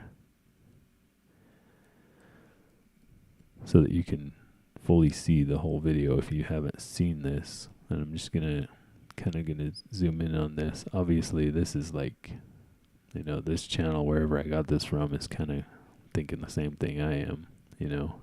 They say keep your eyes on the bottom right because the timestamp changes. For some reason on the bottom right it changes. I don't know why, but there we go. That's good enough there. So I'm going to make this big, and then I'm going to mute myself because you guys don't need to see me for this. Let's see where this one. Okay, here we go. I don't know if the audio will come through, but this and this video... The place I'm on is The Real Deal with Lisa Reddle. This is like a Facebook. And obviously it looks like they got it from NBC News, okay? Okay. So I think that the little lines there have been added. But to my eye, looking at my phone, this video... it doesn't look real. Does that look real to you? Like, look at those parachutes and stuff. Like, I swear. Like, when I saw this, look at that capsule. That's supposed to be real? Look at the water around it. Oh, I didn't want it to do that. Okay, we're going to start it again here. It just automatically swiped to the next one. Okay, so like the lines that are going across, like I don't know what that's something somebody added in or what that is, but now if you do watch the time change down there on the bottom, it's like changing the time back and forth between like 2:57 and 3:57 and 5:57. I don't know what that means. See, now it says 4:57, but I don't think that's the thing. I think the thing is like, this looks like a video game. It looks like Microsoft Flight Simulator. Like, is that what this is? I mean, it doesn't even really look like they like, I mean, I don't know, man. It's just weird. It's just so weird. Okay, so now what I'm going to do is, this is what I'm going to do. I'm going to pause that. I'm going to put my head back up on here. Not that you guys need to see my big fat head. Here, I'll put it like that. Okay. So now what I'm going to do, I don't know if I'll be able to do this or not. Okay, what I'm going to attempt to do is I'm going to attempt to find a video, and I think I can, of a drone shot in an actual ocean, okay, to show you the difference of what I think it should look like versus what it does look like. Okay, so this is a sailor. Let me see. So I'm on a sailing channel, but I don't know if he has any drone video in this. He doesn't always do them, and the other issue too is that he just changed it. Let's see, he changed his channel around, and so let me see if I can find one with that I know has some drone shots in it. Maybe this one here. Maybe not. Maybe that's just the description. The thumbnail, he had some drone footage. What about the winds? Gone with the Winds. They always do. They always do drone footage, right? So I'm just gonna pick a random video, and I'm sure I will have some drone footage. And sorry, Gone with the Winds. Like, I don't want to link you to this. I just want drone footage. Let's see, drone footage over the ocean. Let's see if I Google that in, what is it gonna bring up? This is like 4K stuff here. Even what can it is? Let me see if it will film a boat. Like, I want to film a sailing boat in the water. It's not really doing that. It's just like kind of filming the land and the ocean. Okay, wait, I saw one, I think. Okay, here you go. Okay, let's bring this up here. And I might have to adjust it again because now I'm on YouTube. Yeah, see, so, okay, this is Nature Relaxation Films YouTube. Okay. This person here says, don't know if someone is reading this, but if you are amazing and beautiful. They believe in you. So there's a positive message for your day. Okay, so now what I'm going to do is I need to adjust it so you can actually see that. Let's go over here in the top. We need to make like probably like that. Okay. The bottom needs to be more like that maybe. Okay. Or what? Maybe more like that. Okay, that's probably good enough there. Okay, so and I don't know if there's audio to this. I'm just going to fast forward here and see if it kind of goes to where that boat is. This is 8 hours long, so it might eventually kind of zoom in on more of that boat. But you see how things are just like, I don't know, they're just more real looking. I mean, it looks fake because the water looks clear. There's no waves or whatever, but it looks real, It doesn't look like things aren't perfectly framed in. I mean, it just looks like a drone would look, like, I don't know if it will get close to any of this stuff. Okay, see like those boats, like, see how they are in the water. It's like you don't have like this weird like water line going over them. You know what I mean? And I mean, I might have to cut this part of the video out and post it as its own thing. But yeah. Here's some more boats. I don't know if it actually goes over there, and I would like to get more of a close-up on a boat in the water. See, here we go. See this boat? Like, like that boat right there. Look at that thing. it's like it's not. Let me do this. Let me back up here. And I'll attempt to make this bigger here. You see these boats? They don't like have this like this weird like water that goes around the boat. Like the boat just looks like it's sitting in water, and I mean the water's so clear that it does look a little weird, for sure. But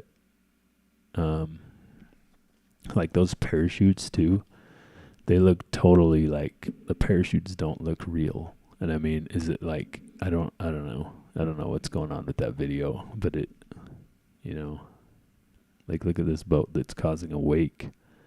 You know what I mean? Can I actually zoom in? Oh, look at that. I can actually zoom in on here. You can like see the water line. You know, you can see where the part of the boat that's in the water is like hard to see. And I think that has to do with like, you know, the refraction of light, right? Like when water changes light, you know. So, especially when you're videotaping, you're filming, like things in the water are going to look different than the things in the air. You know what I mean? That water line is going to change that sort of stuff, right? So let's pause this here. I'm going to do that this time. Let's go back to our video now, okay? Go back to this video. Let's do this again here. Okay, I'm going to have to adjust the situation again, because I have to change it for that. What I need to do is just things are happening in the background here. I'm just going to mute that one, and I'm going to add a new one that is going to work for this one. So we can kind of go a little more back and forth, okay? A little easier here. No. Okay, so, and then the left.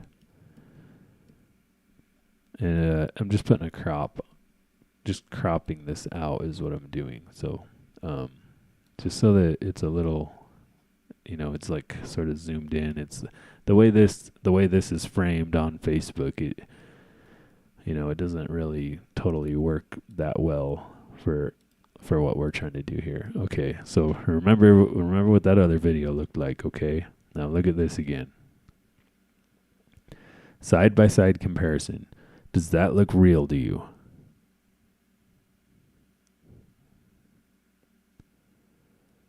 Okay, there's that. Those parachutes. I mean, I don't know.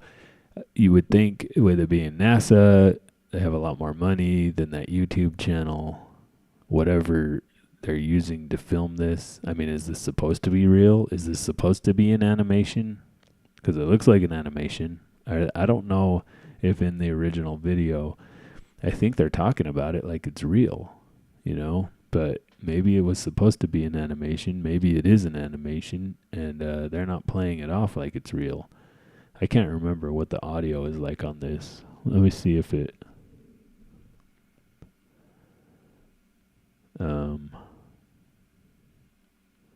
I don't know. I don't know if you guys can hear that audio or not on it. I guess I should have thought about that before, but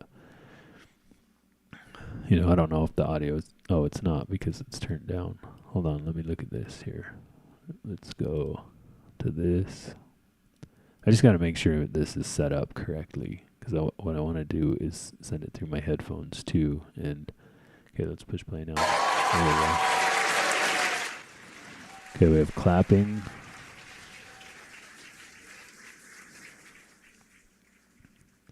Well, you see it with your own eyes. That spacecraft now safely in the water there. You can see the main chutes now settling into the water. The spacecraft, SpaceX Crew 9 return, as it's being called. Four astronauts and three astronauts and a cosmonaut on board. And they will soon... See, look at that water line. They are. They're talking about it like this is actual footage of it. Look at the water line, though. Okay. And splashdown. Crew 9, back Look at on the Earth. splash. The splash like doesn't go all the way around it. It only goes off to one side. And then look at the water line. Look at those parachutes. I mean, really. Like, what is that? Well, you see it with your own eyes. That spacecraft now. Like, I don't see safely in the lines. water there. You can see the main chutes now settling into the water. The spacecraft SpaceX Crew 9 return, as it's being called. Like, did they just, like, AI this? 3 astronauts and a cosmonaut on board. And they will soon be surrounded. This world is wild. Like, I swear, it's crazy. This is craziness to me. Like, do you guys see this? Look at the water lines. Okay, we'll watch it again. I can't zoom in on this one really very easily, but Well, you see it with your own eyes. it's like Spacecraft now safely as in it goes around water the there. You can see pod, main look at the chutes water now, lines. settling into the water. The Like, spacecraft, it just does not SpaceX look Crew 9 real. It return, looks as like a it's being video called game.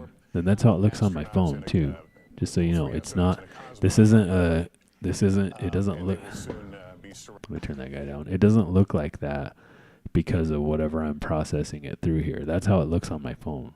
So I don't know if somebody did something to it. Somebody doctored it by the time it got to me. You know, that I'm not sure of. That's very possible. So let's go back to the YouTube of the other video that I have here, and then I've just got to switch back to this other crop here, and let's see what this one looks like again. Let's watch it again here. I can actually zoom in on YouTube here. Oh, of course it's gonna do that to me. But look at the water line here. It's almost like the boat is non-existent below the boat, right? You almost can't even see it really because I think because of that refraction. Like, I want to say that's, or whatever it's called. It's like the boats are, you know, there's no like weird water. Yeah, anyways, it's just, I don't know. Somebody explain that to me. Anyways, so I text that to my brother because I'm constantly giving him a bunch of crap about how the earth is flat or whatever. Yeah.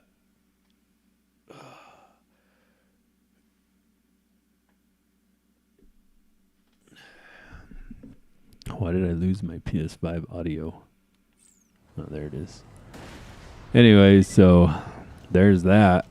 I mean, I might clip that out and but people are already saying it because it's like that must be here's what must have happened. Okay, that must be just an animation, and the newscaster didn't know that they were putting an animation, and he thought they were putting real video up, and that must be what has happened. You know, that's my assumption. Some other people were saying that like the lady's hair is like brown and not gray anymore. Like, you watch the videos and it's gray, and you know, when she's up there in the station or wherever she was in space, it's gray, and then now it's all brown. Like, she somehow dyed her hair. You know, in the meantime, I mean, it's like, when did she do that? I think Andy Frisella was saying that on his podcast. I didn't see that.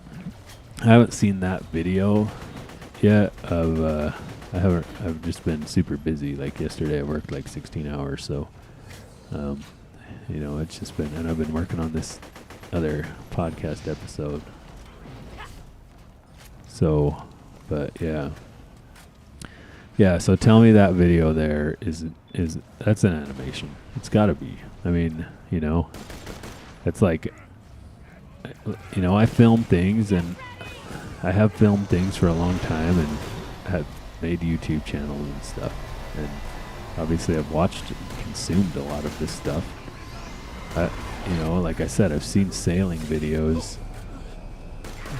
in that ocean, and I've played a lot of video games. That looks like a simulator. It looks like like a video game, like a video game that's trying to be real.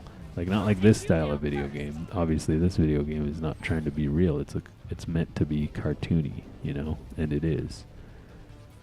I don't think I'm gonna get through this one. I'm gonna die again.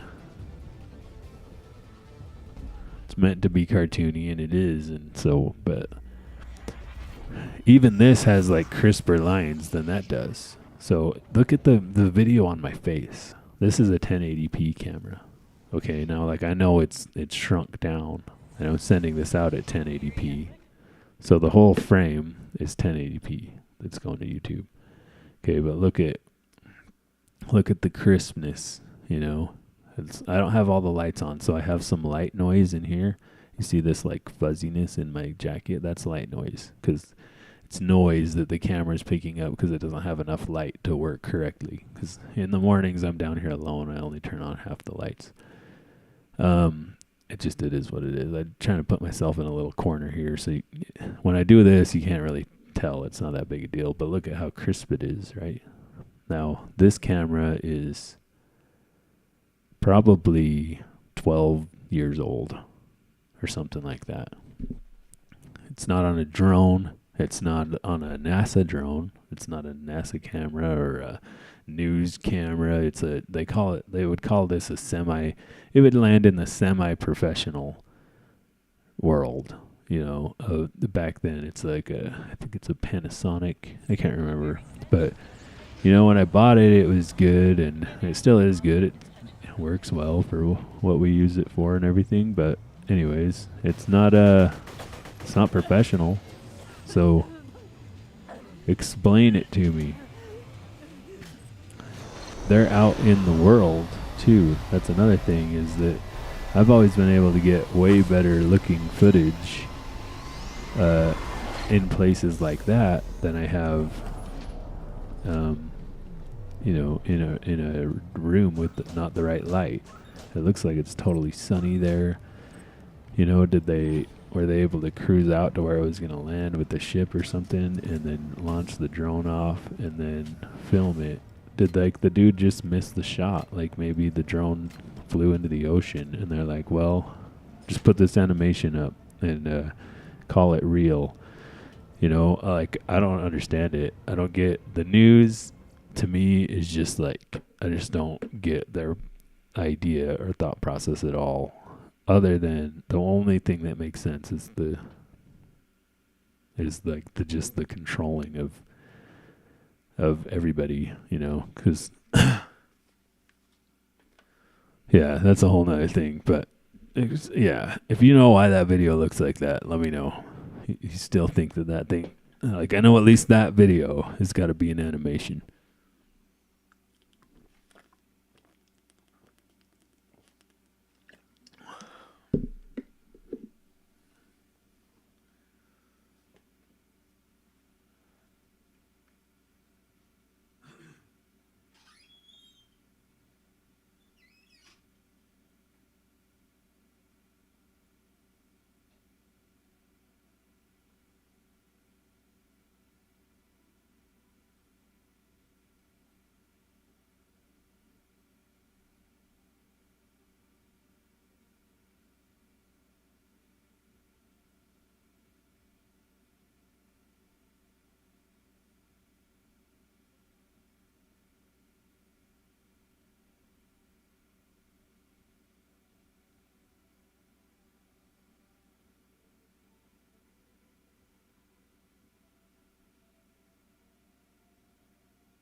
So the other thing is that I ordered my airbags, and I was gonna get some like really cheap ones, but I decided instead to go with a little bit not as cheap. They're still not like the most expensive ones. What did I end up getting? But the reason why I spent a little more money is because everybody says that, I mean, I couldn't find any actual people on YouTube that bought the bags I was going to get, but the ones that I've got, people say are are decent, and people are using them, and they just have a higher stroke. So the deflated to the inflated is more like they say it's 9.7 inches, but I don't think people are actually getting that. It's like more around 8, which I need 8 inches of stroke. If I got 8 inches, then what I could do is I could actually put the airbags right over the axle, and I just think that would be a lot stronger. I don't think at that point I have to make my swing arms as strong, which might have been a problem because they were going to hang down. Now they're not. Now what I can do is just get some tube steel and maybe double up the tube steel, maybe do like more of like an A-arm with it sideways so that it locates the axle a little better, which I might do that, make like a triangle out of it. Even if I just double it up and, do like 1 inch tube steel. I know like the DOM people they're going to want me to use DOM, but like that's what you would use if you're doing like a 4-link, but I'm not doing that. I just need it. I don't think it needs to be that strong. The whole trailer itself has got to be like under 2,000 pounds, I think. Probably, maybe even less than that. Like I only have 4 lug little tires on it. It's like a small trailer. So I don't think I'm going to need to build it as big as I was going to. I think I was going too much on it. So I'm just going to try it. If it doesn't work, then I'll just rebuild it until it works, right? So I still need to buy bushings, and so I might do that. I'll probably do that this week. But I basically ordered the air compressor, the airbags, all the little stuff that it takes to get that done, the airline, all the little fittings. I ordered a manual, what's it called? Like a manual thing that you turn with your hand, a manual pressure regulator. And so what I'm going to do is I'm going to have one side of the air system be at 150 psi. So the air tank will always be at 150. The air compressor will be keeping that side of the whole system at 150. And then if I need to pump up tires or anything like that, maybe use air tools. I don't know if the tank is going to be big enough for that. It might sort of help me get lug nuts on and off, but I'll tighten them by hand, if that makes any sense. Which is probably what I would end up doing anyways. So that's going to be the idea with the air on that side of it. It'll be there to be able to be used for some air tools and to pump up tires, maybe dust things off with the air sprayer or, an air nozzle, stuff like that. And then the other side of it, on the other side of that regulator, will be the airbags themselves. So I'll be able to manually adjust whatever PSI I want in the airbags. And I think they're good up to 600 PSI.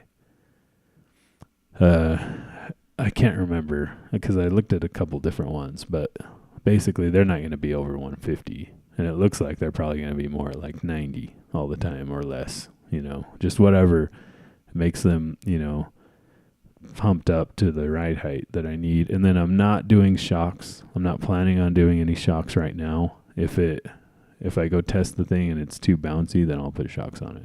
It doesn't have shocks on it right now, so I don't see why I would need to add them. Maybe I will.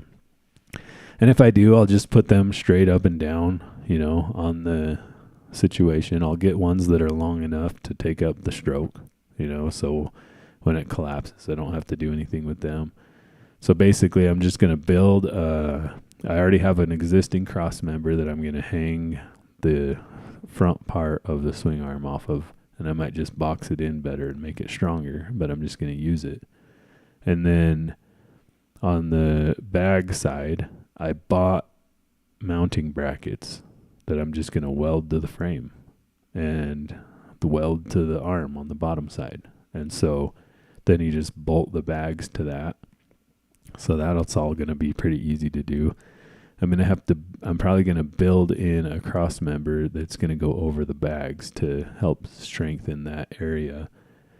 because that will be right in the area where the thing is going to get C-notched. And it's not actually going to be C-notched. I don't know what you would call this, but I'm just going to have my frame rail. I only need as much room as the frame rail, because I'm not dropping the thing all the way down because of my black tank. So I only need 3 inches more of drop. And so I'm going to put just another frame rail right on top of that frame rail and go across the gap, right? The axle will move up into it like this. So I'm just going to do that, weld it on, and then I'm going to box it in with some steel on the sides to tie all that in. It'll be stronger than it needs to be.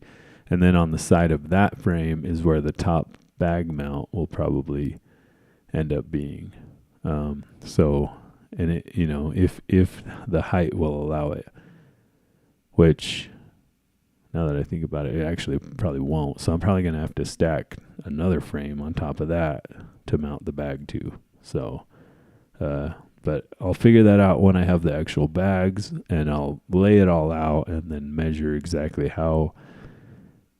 where all that stuff has to be for the axle to completely drop up in for me to lose 8 inches or to get 8 inches of drop. So I pretty much have everything. I don't have the steel, which I'll probably end up getting on Monday. The airbag mounts are not coming until Monday. I think the airbags are coming tomorrow. And so as far as the system to keep the bags going, it's just going to be a manual regulator, all right, that I turn with my hand. And then what I got a solenoid valve that is just a solenoid, and it's a normally open solenoid, okay? So when there's no power to it, it's open. So that just lets air in, which means the trailer would be up, right?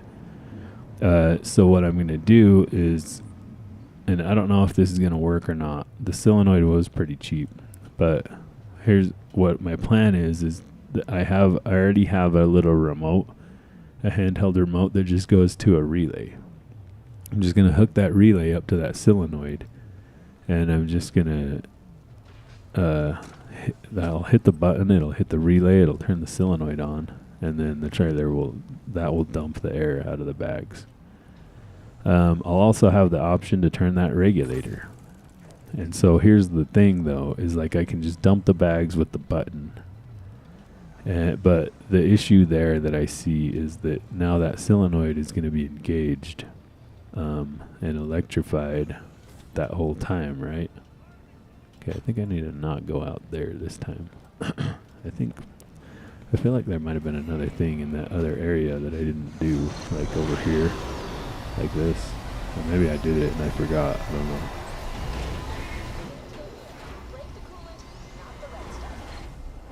How am I going to do that? Okay. I think if I shoot up there and just time it just right. Did I do it? What a sense of timing you've got there, sugar.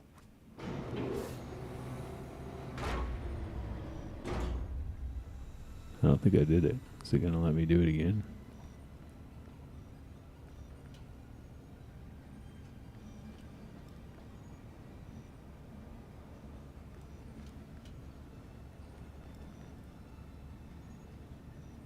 Well, it didn't explode, I guess. Oh, so I had to have 2 more. Or 1 more. I thought I had 1 more, but look, it says disable. It says disable force field power sources, but it says I've only done 1. No, I don't know. I don't know if I did it or not. Who cares? Okay, so where's the other one at?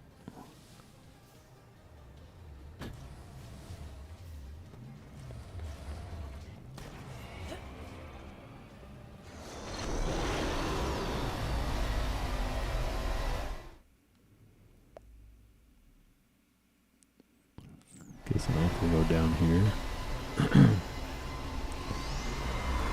So, I mean, I kind of like drew it up in CAD one way that I could have done it, but, you know, the whole ladder system is just not, I don't think it's going to work. That gun might be better than the ice one that I have. don't really see me using that one. I'm just gonna sell it.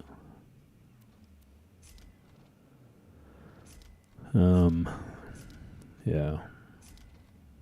So I mean, we'll see. A lot of times when I do that sort of stuff too, it's like I don't even end up going off the plans. I make the plans and then you run into other issues. You gotta just change them anyways.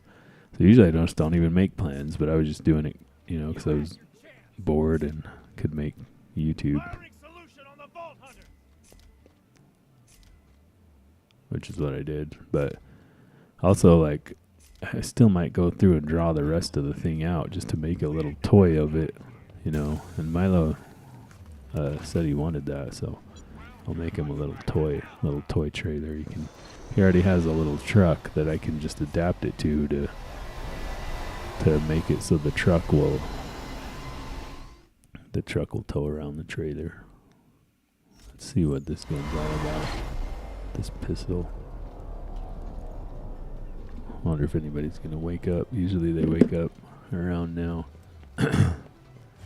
Go do our 75 hard workouts. Let's activate that guy. Okay, so I don't know how I'm supposed to get out of here. Do I go this way? Or does this just go? That just goes back up too. This whole area is so confusing.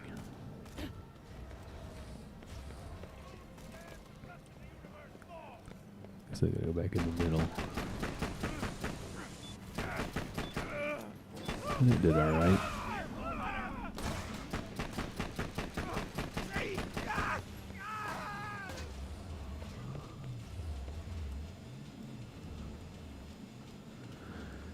Like, do I have to launch myself back up there, or I just don't know how to get out of this area. Somehow do I have to get up there into that? Or do I go through here?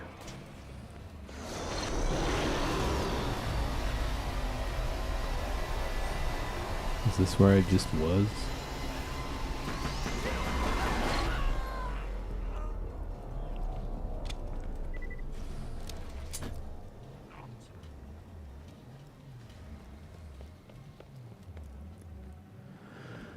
Yeah, that's where I just was, so it's not that. No, I go over here. Maybe I go this way to get over there.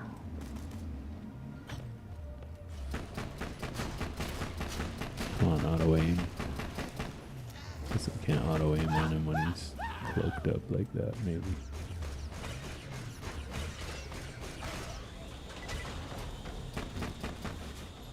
Will the pistol even do anything for this guy? Guess I can get those criticals. Yeah, that's alright. We'll stop running out of ammo as much, or we can have multiple.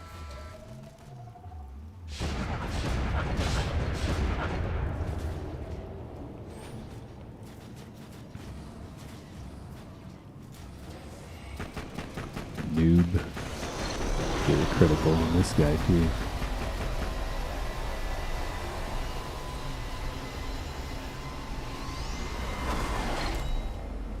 Okay, it's up though. Is it up? Yeah, it's up somewhere. Okay, yeah, I gotta go around this way again.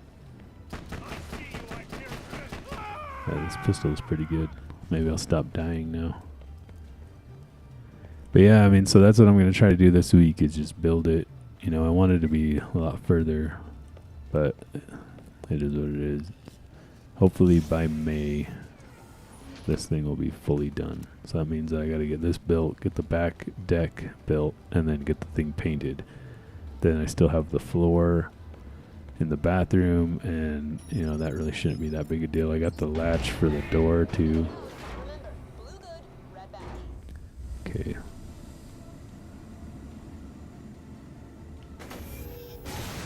Did I do it? Damn. I guess not. Now that all the smaller reactors are shut down, it's time for the big ones. Find the primary fusion reactor. It'll take a bit more work to bring down, so get ready to put in some elbows. Yeah, I don't know if I did that optional thing or not. It gave me the check mark, so I think I did it.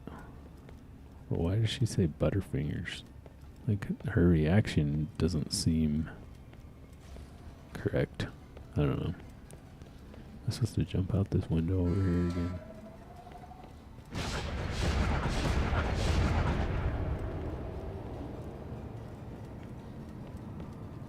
No. She just goes down there. So this week, if I can get that going this week, so get the suspension in, built, get the frame notched, which I think I should be able to. Then next week, I can get the floor of the bathroom figured out, get the, I'll get the support welded in underneath the black tank. 'Cause that's the other thing, is I need to really support it and make sure that I'm not dropping the trailer on the black tank. That'll cause problems, I'm sure. If I crack that thing, that'd be a bad day. Be like a Tyler situation there, where I'm dumping crap everywhere. That would be good. So I need to put some good supports underneath it, something that's going to be able to be strong enough to hold the whole trailer up. Like, it will be a stand for the trailer underneath that, because that's my limit, is how low that thing is. Just access the system and it'll start draining power from the force field. Careful though. I got a hunch things might get messy. Force field power draining. Alright, just hold on. This reactor holds a huge charge. Once it's drained, the field will come down. You will never reach the laser core! Soldiers, kill! It's powering down. Just hold your ground until it's off, and don't let them power it back up. It's taking forever. Lilith, roll it! The surge relays must be supplying power to the reactor. Take them out. No idea what that means, but we'll start shooting stuff.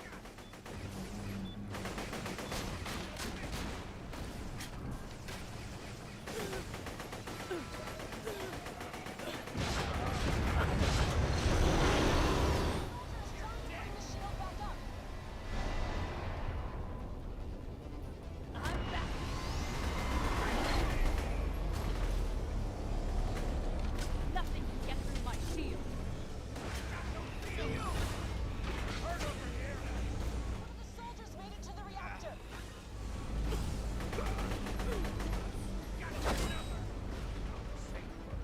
This isn't good. See, they're all outside the... Come on. Can't reload. Shoot, shoot, shoot. I might fail this mission too. I just die too much. Need to get my pistol out, I guess. I don't have any ammo because I leveled up in that whole area and got all the ammo. Okay, where's that? The pistol. The pistol's gonna do it. Let's get back up to the top area here. Okay, we're still going here. Doesn't look like they really did much while I was gone. Impressive. Yeah, this gun's a lot better. Hey, where are the guys at? Like, I see a bunch of red dots over there, but I don't really see any guys over there. Wide open or things are gonna get messy. Working on it. Also, that's what she said. I know what she said. Just do it. We got heavy resistance. That's gonna take some time. Aztec, shield me.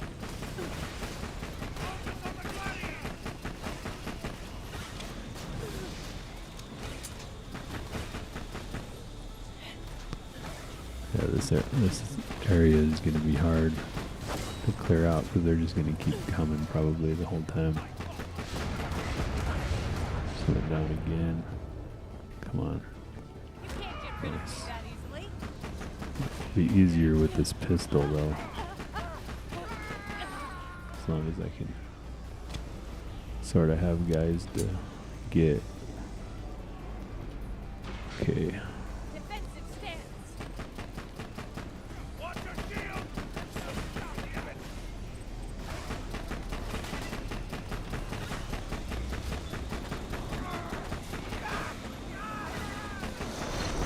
Snipers to make this difficult.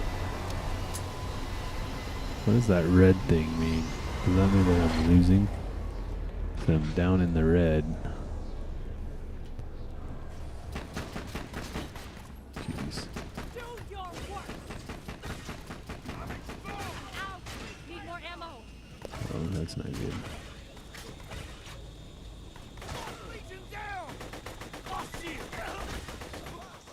Can't find the power to the security fields. We got. This thing looks important. I'm gonna blow it up.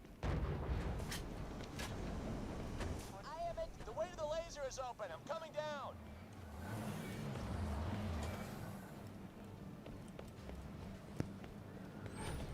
All right.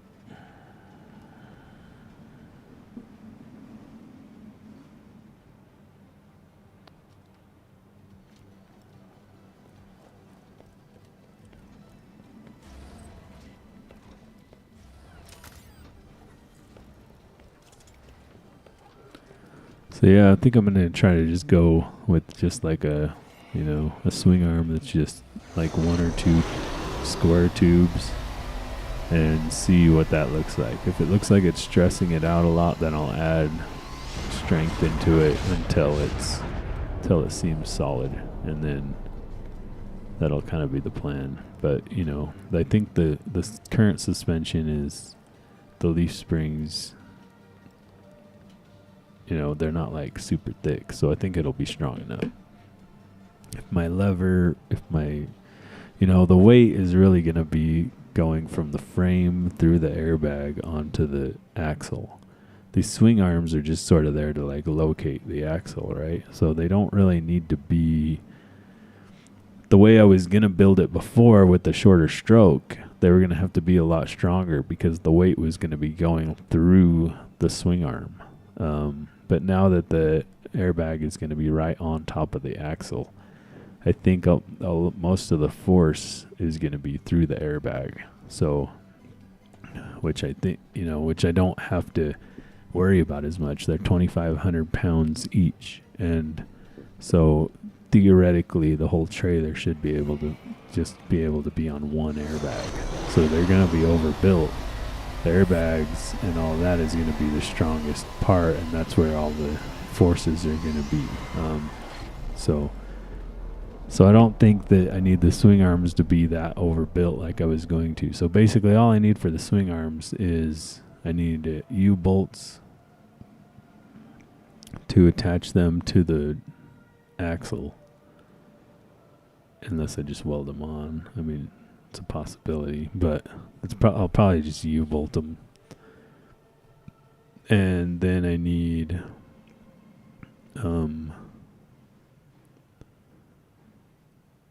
U-bolts for that.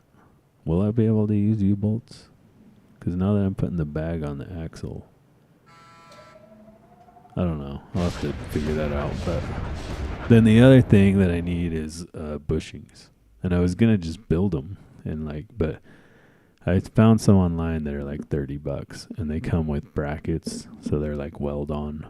So I basically would just notch the square tube, weld that onto the bushing bracket, and then it comes with side brackets to weld it onto my cross member. So if I get those, now it is kind of expensive for what they are, and that's why I didn't buy them. Because I could build all of that, but it's a matter of time. And I don't know how well 3D printed bushings would work. I don't see any reason why they wouldn't work. I could print them out of like TPU, which, I mean, I would try it and see. That stuff's flexible, but I just don't know what kind of forces are going to be on it. And so the bushings that you're going to get are like polyurethane. I mean, it's almost kind of the same stuff, really. I mean, so I don't know. I might, if I just buy two of those. Okay, so if I buy two of those, they're like 2 inches long or something like that. Would that be enough to locate the axle between all of that? The airbags being bolted through and then that. Or do I need some sort of panhard bar? I mean, because it's not like the thing's really going to be able to twist and move around that much. And it is a trailer. It's not We don't need to really be that worried about ride comfort because it's just going to be hauling stuff. Like just stuff is going to be attached to it. There's not going to be people in it, you know. So I don't know. I think I'm just going to try this. And if the axle moves around after I get all done with it, then I will adjust from there. Like put a panhard bar in or buy some more bushings and put a A-arm style swing arm in it instead of just a, you know, like a single swing arm. You know, I don't know if it, I think since the bags are going to be kind of bolted in, it's going to kind of hold still, but it might not because the bags might be able to flex over to the side, you know. Like, I'm not really sure how that works. A lot of people online are doing like 4-link setups. You know, if they're building a trailer, they're doing a cantilever. Which, if I was going to build this trailer from scratch, if I didn't already have an axle that was already, the axle is under the deck already. If the axle wasn't under the deck, what I would do is I would just build the trailer on the outside or on the inside of the tires and do a cantilever bag setup on the outside of the decking of the trailer. And so your tires just go all the way on the outside. And then the cantilever, it seems like it's kind of a better way to do this than a bag over axle, which is what I'm doing. Because all of the stuff is a lot tighter in. So the bag over axle, with the cantilever setup, you can put your airbag sideways. And so, you know, it's parallel with the ground. And it pushes on the cantilever and pushes the axle down. It's hard to explain. You'd have to look it up. But bag over axle, you need that travel. That bag has to go up into my decking area. So the problem with this is that the decking area, I'm losing cargo space by putting the bags in there. If you look up a mini truck setup, that's kind of what I'm doing. And they have to like cut their bed out, you know. The mini truck baggers, they have to cut their bed and re-weld it or raise their bed to make for their bags, to make room for their axle and their bags and everything to go up into. You know, their pumpkin has to have an area to go to. So that's kind of going to be the issue. I don't think it's going to matter because I'm hauling e-bikes. So if I have to, I'll just move the e-bikes around. I think I have plenty of room back there to put e-bikes. If I have to, then I'll extend off the back of the trailer. I'll make the trailer a foot longer, you know, or 6 inches or whatever it takes to push the e-bike storage out back, you know, which will be fine. And what I can do is I'm planning on building a little trailer to haul behind my e-bike, and it can go right over the axle, you know. So that area that I'm losing shouldn't be a big deal because I can just move storage of other things until it lines up. Like I might put one bike in front of the axle, then the trailer behind the axle, and then the trailer right over the axle, and then the other 3 bikes behind the axle, something like that. You know, for that matter, I could just like weld on a hitch receiver and just put a bike rack off the back of the trailer, you know, and use all that area for storage of whatever I want. Like there's no rules here, right? Like I can do whatever I want. So that's what I'll do, but I think it'll work. It's going to work and it's going to be cool. So, and anyways, like I'll just, back to what I was talking about with the dump system, I should just be able to hit a button when I get there and just dump it. And then I'll hit a button again and it'll lift back up. Or if we're in like a parking lot, you know, I'll just be able to hit a button and dump the air. The other thing that I want to figure out is to get an air, like, and I do have like an old like 3/8 air gun, a Harbor Freight 3/8 air gun that I never use. What I might do is just kind of like weld it on in a way that, you know, create some sort of system that I can lift the bathroom box up with air pressure. And I think like the only way I could do that is I'd need some sort of air motor, right? Like an impact gun. I mean, right now, what I could do is just get an impact gun and just put an impact on the winch, you know, and just pull the trigger. But what I would rather do is have some sort of like a chain gear system set up to that. So basically, I could manually raise it with the crank, right? I could hook my electric impact gun up to it and raise it that way, or I can just like flip a switch, and it opens a valve that sends air to that motor that lifts the thing up, and then when the thing gets to a certain height, it hits a limit switch that turns that valve back off. You know what I mean? So it stops at a certain height. Then I put my locking pins in, because then basically what I could do is I have like 2 or 4 buttons on the remote controls that I have, to where I could just hit one, it would drop the bags. Then I just hit the other one, and it opens the air and starts lifting up the top of the bathroom.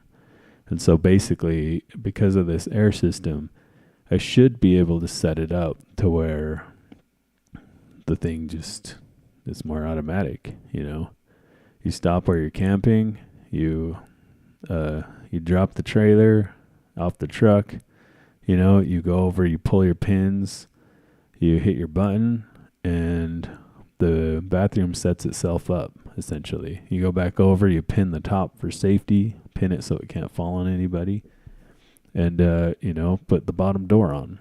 And then there you go, your bathroom's set itself up, right? You didn't have to, like, level it or try to get it, you know, exactly where. It just, like, it drops on the ground and it just sits there, right? You don't have to put down stabilizers or anything like that.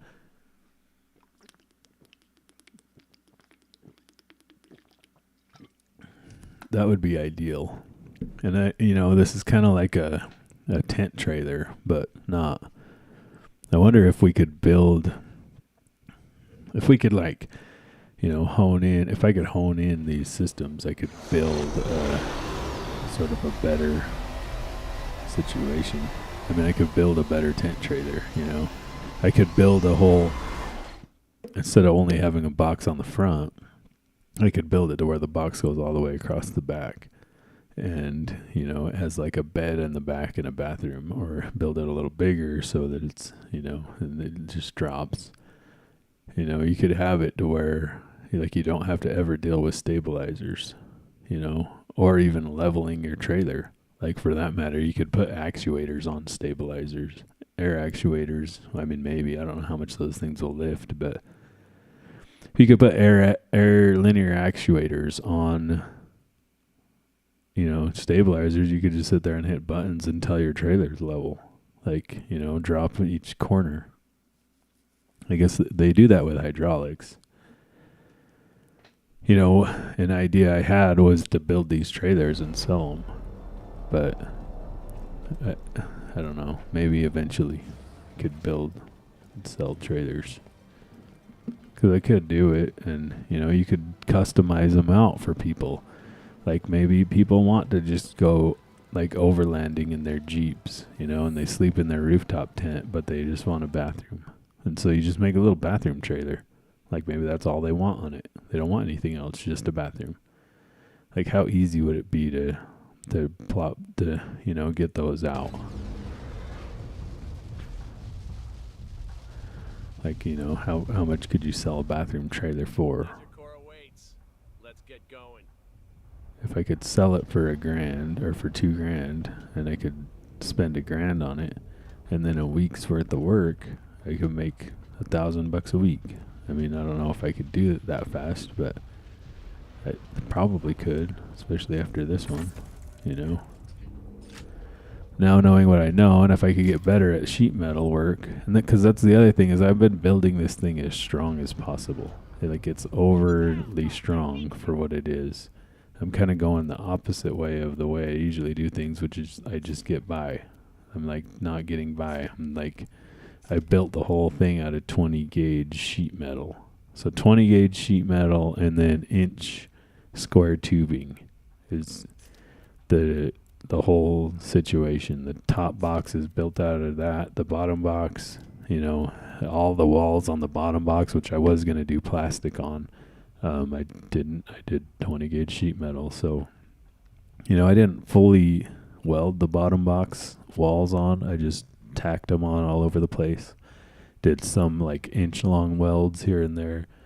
Just because it's going to be protected when you're driving down the road, that's going to be on the inside. And so it doesn't really I don't really feel that it needs to be fully welded. The top box needs to protect everything inside all year round. And that's why I built it this way, because it's designed to go and sit in your backyard. Like to just sit in my backyard. I don't have to worry about it. I don't have to worry about it molding or falling apart with the water. The water is going to take 100 years to destroy that steel, right? And I don't have to worry about it. I can just go park it back there, and it's going to be in the same condition that I left it in when I go and hook up onto it and take it out to the desert again, right? Like all the water it wants can get on it. It's not going to have any wood in it. I don't think there's going to be one little bit of wood in it at all. So there's no chance of mold. So even the floor, if I do a flooring, I'm going to do a complete 100% vinyl planking on the floor. If I do interior walls, it will be plastic sheeting. Interior walls, you can get that at like Home Depot or Lowe's or whatever. And so the floor, what I'm going to do for now, and I'll just probably buy some planking and put it on it, but I'm just going to do a quarter or a inch tube, an inch square tube frame, and then just put the 20 gauge sheet metal that I have left. I'm just going to patch it in over, because I don't have like one sheet that will just go over the whole thing. So I'm just going to cut up the sheets I have until they will go in, and then I'll weld the seam. I'll weld whatever seams there are. I'll either fully weld them or half weld them depending on where they are, and then grind them flat.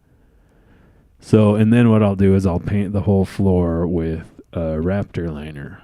I have some Raptor liner left over, and I'll paint the floor with that so it will have a little bit of a texture so that if it gets wet, you won't slip and fall on painted steel. So it'll kind of be like diamond plate, kind of. But if I do a vinyl floor, then I won't do that. I'll just weld it in there. I'll probably paint it, and then I'll put the vinyl floor on top of that and call it good. And so even if water gets in there somehow, it's not going to matter. None of that stuff will mold. Like, maybe the mold will still be able to grow somehow. I don't know, but it won't be there already to begin with. So it's just all going to be, won't matter. Like the travel trailer that I have now, the toy hauler, it's like, who knows if it gets a leak. It has had leaks in its past. We're gonna have to go through here. You're kidding me. It's an electrical convergence. That doesn't matter. Just wait for the laser to fire before you run through. It'll momentarily drain the power and stop all the electricity. Wait for it. Now, go!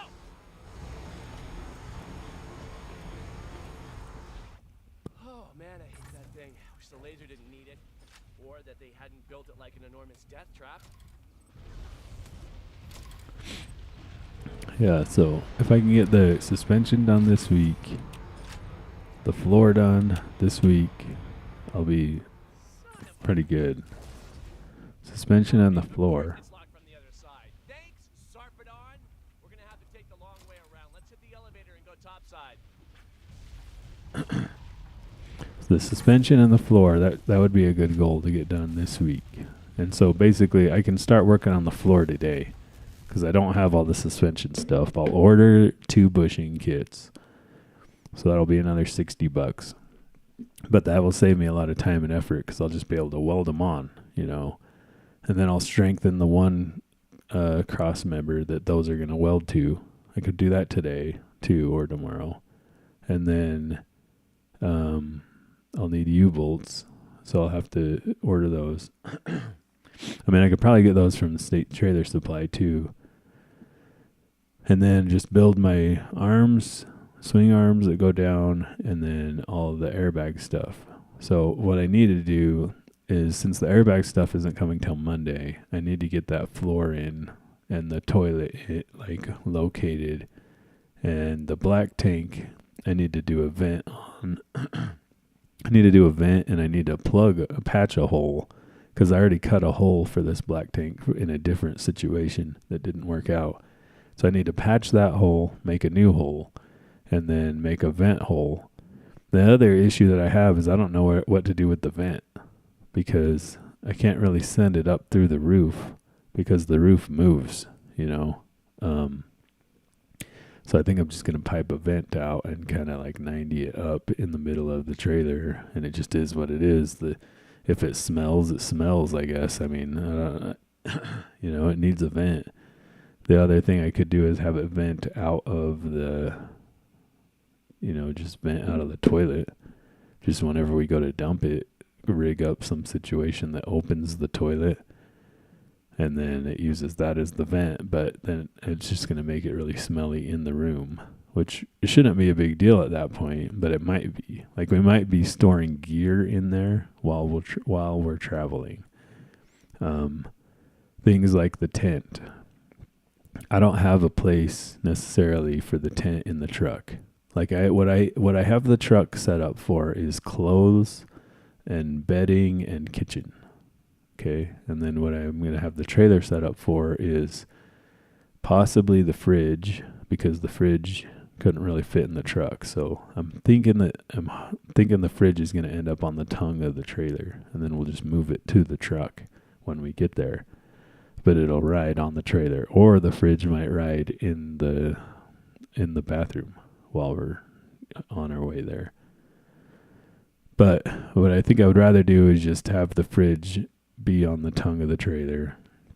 That way, when you're shopping, you can just, you know, load it there. I might even need to build a rack and have the bottom be the fridge, and a area on the bottom for the fridge and an area on the top for the dry food. But the dry food can probably just go in the back of the truck. I think we could create a tote situation on the drawer. There's a drawer that pulls out that will have the stove, and it will have silverware and plates and stuff like that, and all your cooking stuff, pans, all that stuff. And I think we could make an area there for dry food. So half of it could be dry food, because it's 6 feet long or 5 feet long, right? So the first 2 feet could be your stove, your silverware, your paper plates, all that stuff. And then the other 3 feet could be totes, kind of flatter totes with all the food, whatever food we put there. And then on the tongue of the trailer would be the fridge. So you go grocery shopping, you come out, you pop the hatch, and then you unload all your groceries into specific areas, into the fridge for the cold stuff, and then into all the kitchen area. So when you get camping, you pop your hatch up, you just pull that drawer out. There's your pantry. You're not like this stuff isn't around everywhere. We need to build this thing for efficiency, which is the whole idea. The bed is already set up.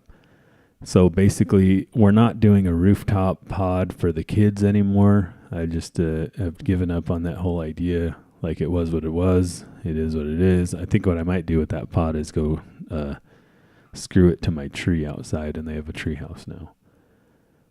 That's probably what I'm going to do. And I'll probably do that in the spring. But I'm just not going to use it. I'm not going to do it. I'm going to put solar panels on the roof to power, okay, of the truck and the trailer. But the truck will have its own separate extra battery system.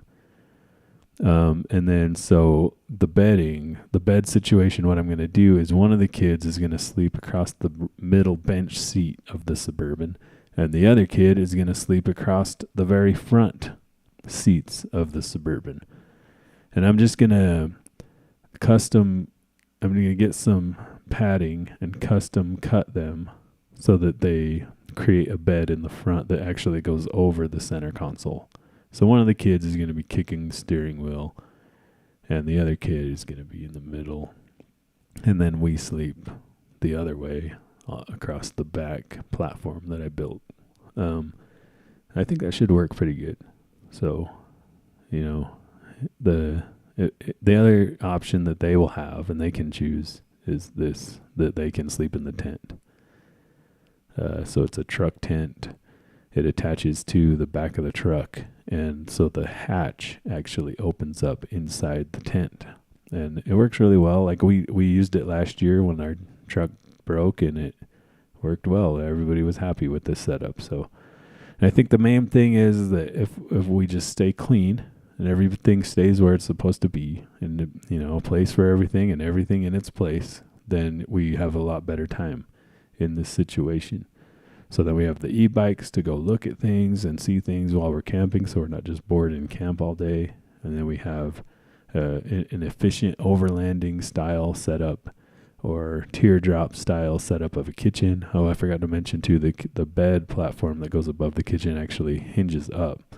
So when in the day when you're in kitchen mode, you just simply lift up the back of the bed and it hinges up. And then you have all this sort of teardrop style kitchen out the back of the truck. And then at night when you want to go to bed, you just pull it down. There's no setup, you know, everything will be set up. Basically when we get there, we'll drop the bags on the trailer, lift the box up for the bathroom, and then disconnect the trailer before we do that. But then the setup will just be, if we want to set the tent up, then we will. We don't have to, right? With this setup, we don't have to set the tent up.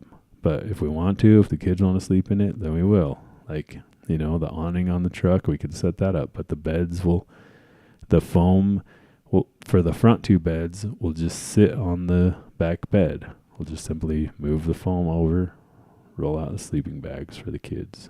And then our bed will just always be made back there. We'll just have it'll have its own comforter, its own blankets, its own pillows, its own foams. So it's just always there. You don't have to load up your pillows. You don't have to worry about whether you forgot them or all that, right? The kids will. And then underneath that platform, half of underneath my bed platform is the kitchen, and the other half is for clothing storage. So when you need to change your clothes, you'll just reach in there, because basically the middle seat will fold down, and then we'll put foam on top of it for the kids' bed. Then on the side of that and underneath my bed will just be, they're just cubby, like storage areas where we will just put our own different backpacks with our clothes in it. And then you just will grab your backpack out of there. You'll go to the changing area, which will be the bathroom or the tent, right? Depending on how you're going to do it. And then you change your clothes, do what you need to do, put your dirty clothes back in your own bag, and put your own bag back underneath that area. So then there's not clothes everywhere.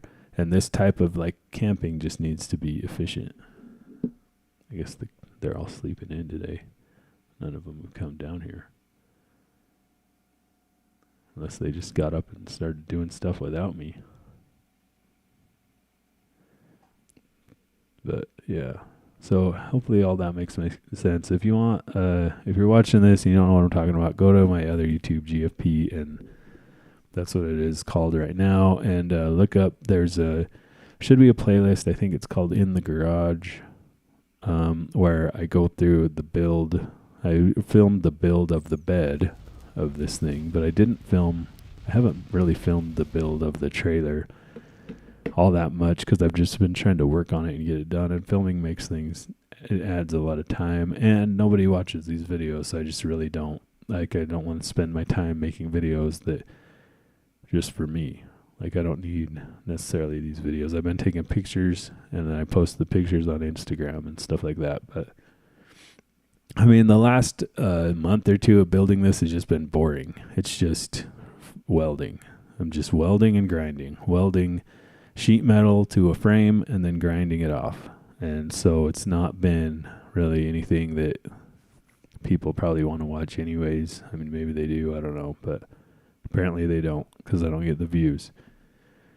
So, but now I'm going to start filming again. I'm going to film this whole airbag situation, because, you know, that's something that I don't see out there. Like, I kind of YouTubed airbags on a trailer, and all I could find was people that were starting from scratch. I couldn't really find anybody that was just modifying an existing trailer. There's one guy that did a really good job. I think his name is Vinny B or something like that, on YouTube, and he did a cantilever airbag, but it's, on the outside of his trailer. The tires are on the outside of his decking, which is really the way you would want to do it, because you can really drop your deck down really low. If you're like, there's heavy equipment trailers that do this. I think they're hydraulic, not on airbags, but they will drop the whole deck on the ground. Then they don't need to mess with ramps. They're unloading like a scissor lift. Like, I see a lot of scissor lifts in these grocery stores like that. This happened last week, actually, in the area where I needed to go to unload my load for my store. There was this dude unloading a scissor lift off of one of these trailers, and he just pushes a button and the whole deck drops down, and then he's able to just drive the scissor lift off of it, right? No ramps. So what I'm doing is I found a really, really cheap trailer that already existed. The frame, the axle, right? So, it's old, but it was cheap. So, I don't want to build a whole trailer for this build. I might do that in the future, because I've learned a lot about this on this build, and I think I could do that easily. But so in the future, I might do that, because it would probably be, you'd have everything new then, right? But if I was going to do that, I would put the tires outside of the decking, because I think that's a better system, and do a cantilever system. I think that's better too. Even if you do bag on axle on the outside, well, I guess you have to do a cantilever in that situation, because it would get hard to fit the bag in between the frame and the tire. Whereas the cantilever, you can make it smaller. You can make it skinnier than the bag. So the bag is in front of your tire, if that makes any sense. It's really hard to explain that system, but that's the way that would work. So that would make more sense in that situation. But so I haven't seen too many videos of people doing what I'm doing. They do them on mini trucks, and basically that's somewhat of what I'm copying. So we'll see how it goes, because I'm making my own changes just to, make things more to my situation, because I'm not going to be like driving this thing around. People aren't going to be riding in it. So if it breaks, it's not going to be like that big a deal. It's going to break itself. It's not going to be dangerous for me or my family. It's just going to be dragging behind the trailer or behind the truck, whatever breaks. It's probably not going to be that dangerous for anybody who's behind me, or that sort of thing. And obviously I'm going to test it a lot before I take it out for the first trip, but I don't think it will break. I'm going to weld everything in really well, make sure it's all really good. And then I'll do pre-trips on it like I do with my truck at work. Like, I'll check these things out as I go. So it should be good. But, if you're driving like an S10 and then you do a whole custom suspension setup in the back and you can't weld, you know what I mean? It's like, that could be very dangerous for you. If this suspension system breaks on this trailer, like that truck has, it has a giant engine in it. And this trailer, the truck is rated to tow 12,000. This trailer is going to be 2,000. I could probably take the axle off of it and go drag this trailer around town with ease with this truck. So I don't think that that's going to be an issue. It's not going to just break the airbag off, or if the suspension breaks, it's not going to walk the dog. It's not going to control the truck. The truck will always control this trailer. The truck almost weighs 9,000 pounds. So the trailer is going to be 2,000, maybe. My guess is right now we're probably sitting somewhere around 1,000 or 1,500 once I put some, maybe it's going to be 2,500 pounds. Maybe it's going to be 3,000, but it's still not going to, control the truck. So it's going to be fine. So all I need to know is if a two swing arm suspension system will work or not. But I think it will. But yeah, we'll find out. But yeah, so I mean, there's not a lot of video of that. So I'm going to try to make good videos on this part of it, which means I'm going to have to get somebody to film me every day probably. I need to figure out some things like what I can film as far as welding with the GoPro. I used to have an iPhone that I used for that. But the other thing that I should have done is bought some microphones. Maybe I'll do that today. Yeah, I think I will. I think I'll buy those microphones today because I need the audio to be a lot better on my videos. And since I'm going forward with the appliances, I will use those microphones in appliance videos as well. So, yeah, maybe I'll do that. Maybe I won't. I don't know. I'll think about it. Maybe I'll just use the GoPro microphone and just put up some, bad audio on them. Maybe I'll do voiceovers like I did with all the other videos. Actually, that's what I'll do. I'll do voiceover videos because it's annoying to be in a working mode and then a talking about mode and then a working mode and a talking about mode. It's much better for me to just like throw some music on and put a camera up somewhere that can kind of see what I'm doing and then start working and then later go through and edit it. It's just a better experience for me to later go through and edit it and do a voiceover. I can even do a live stream voiceover like I've done in the past with those in the garage videos on that other channel. So that's what I'll do. But yeah, it's going to be a lot of learning on doing this. I have put helper bags on a truck one time before. And I learned a lot then. I learned that I can't do it well because that whole system leaked like crazy. Like it really didn't work very well. So this time what I'm going to do is I'm going to put it all together and then I'm going to spray everything with soapy water and find the leaks and fix them and try to make a leakless system. But I'm also going to have an air compressor on board and it's going to turn on and off automatically. So if I get a leak, the air compressor will turn on and refill the air while I'm driving down the road, if that makes any sense.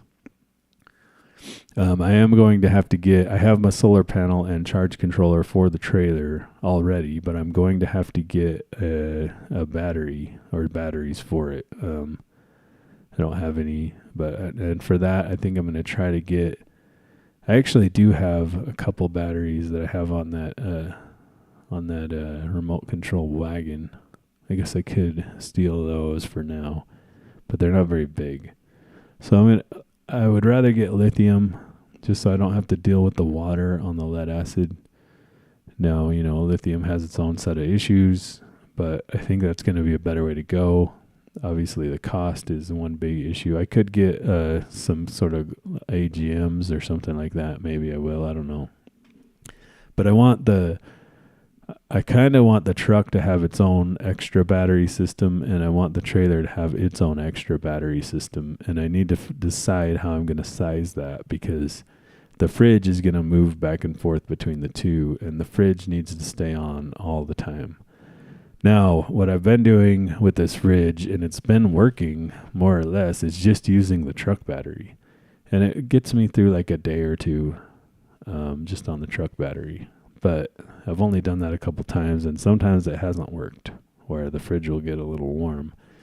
Now, most of the time that I've done this, I haven't used the fridge I've just been using it for drinks. But this time it's going to actually be used for food.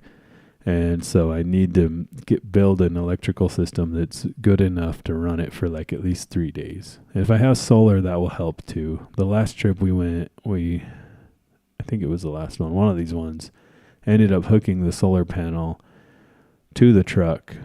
Yeah, that's what I did. I hooked the solar panel to the truck battery and just had it charge the truck battery all weekend. And then I used that power system to run the fridge.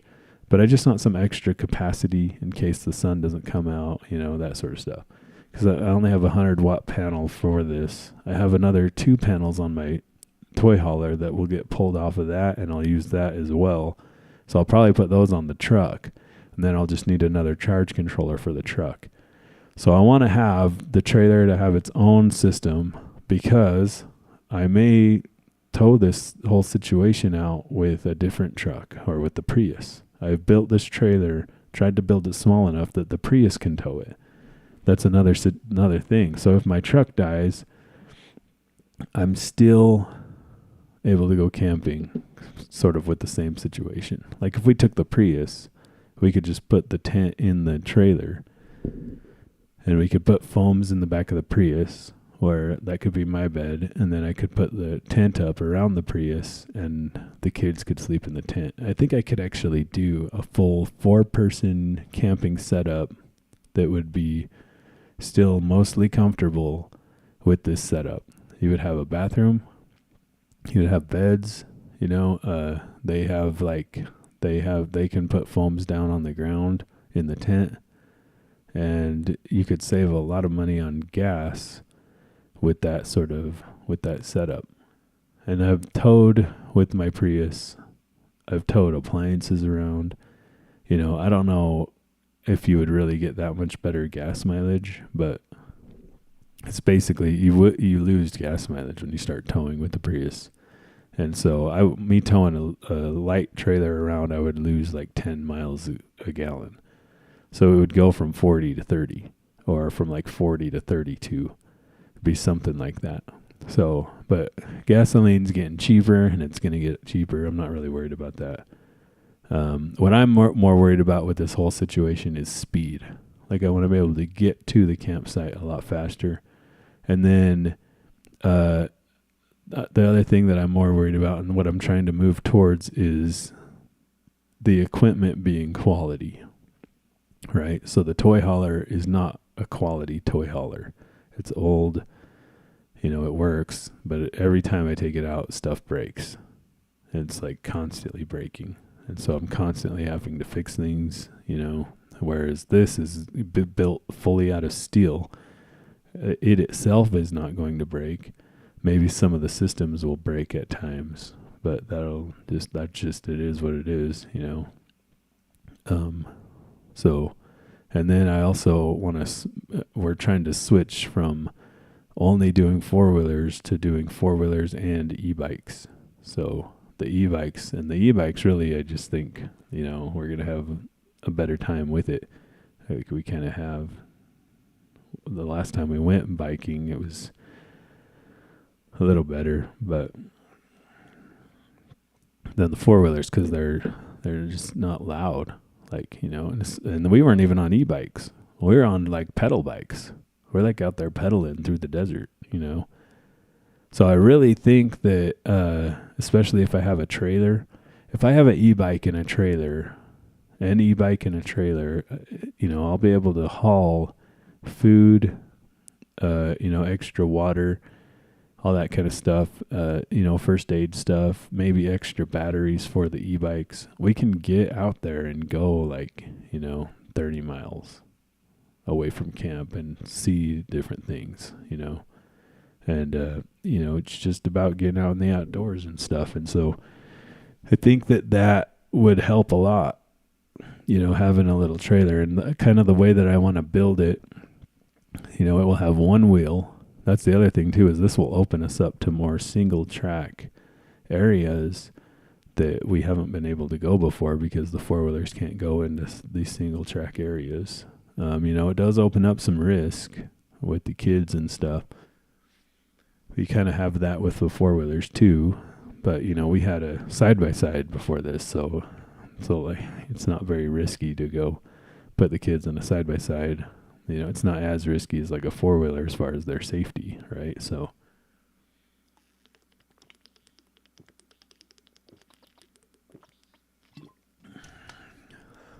anyways, I heard somebody running around up there. I guess I've been on for 3 hours. So I should probably go start working on this stuff. So yeah, I guess I'll end it here. Thanks for watching and whatnot, and hopefully this will all go down well. If you are watching this and for some reason you aren't subscribed to my other one, the GFP, go do that. And April 2nd, we'll be doing episode 200 of our band practice podcast. And there's a lot of extra stuff going on there. There's like a lot of games, and I need to develop the other game, but I have one game that's ready to go, and we're going to do a skip it challenge, it looks like, and then we're going to do another game. So, yeah, but you need to be subscribed to get in on the chat. And the game, both games that I've made, the chat will be able to play. So you'll be able to play along and make your own guesses on things and stuff like that in the chat. But we get scammers in the chat, and so we've had to set it up to where you have to be subscribed for an hour before you can chat. So you need to go subscribe now, and it's just GFP on YouTube, and then you will be able to chat if you plan on doing that. So, and I've just been trying to tell everybody about this that I can as I go. I know nobody really watches this, and nobody's going to hear that, but I'm just going to put it out there anyways. So anyways, yeah, have a good day. No, I'll probably be back on streaming tonight. Well, after the kids go to bed, I might do another session of this or work on that trailer toy for Milo. So I don't know. But anyways, bye.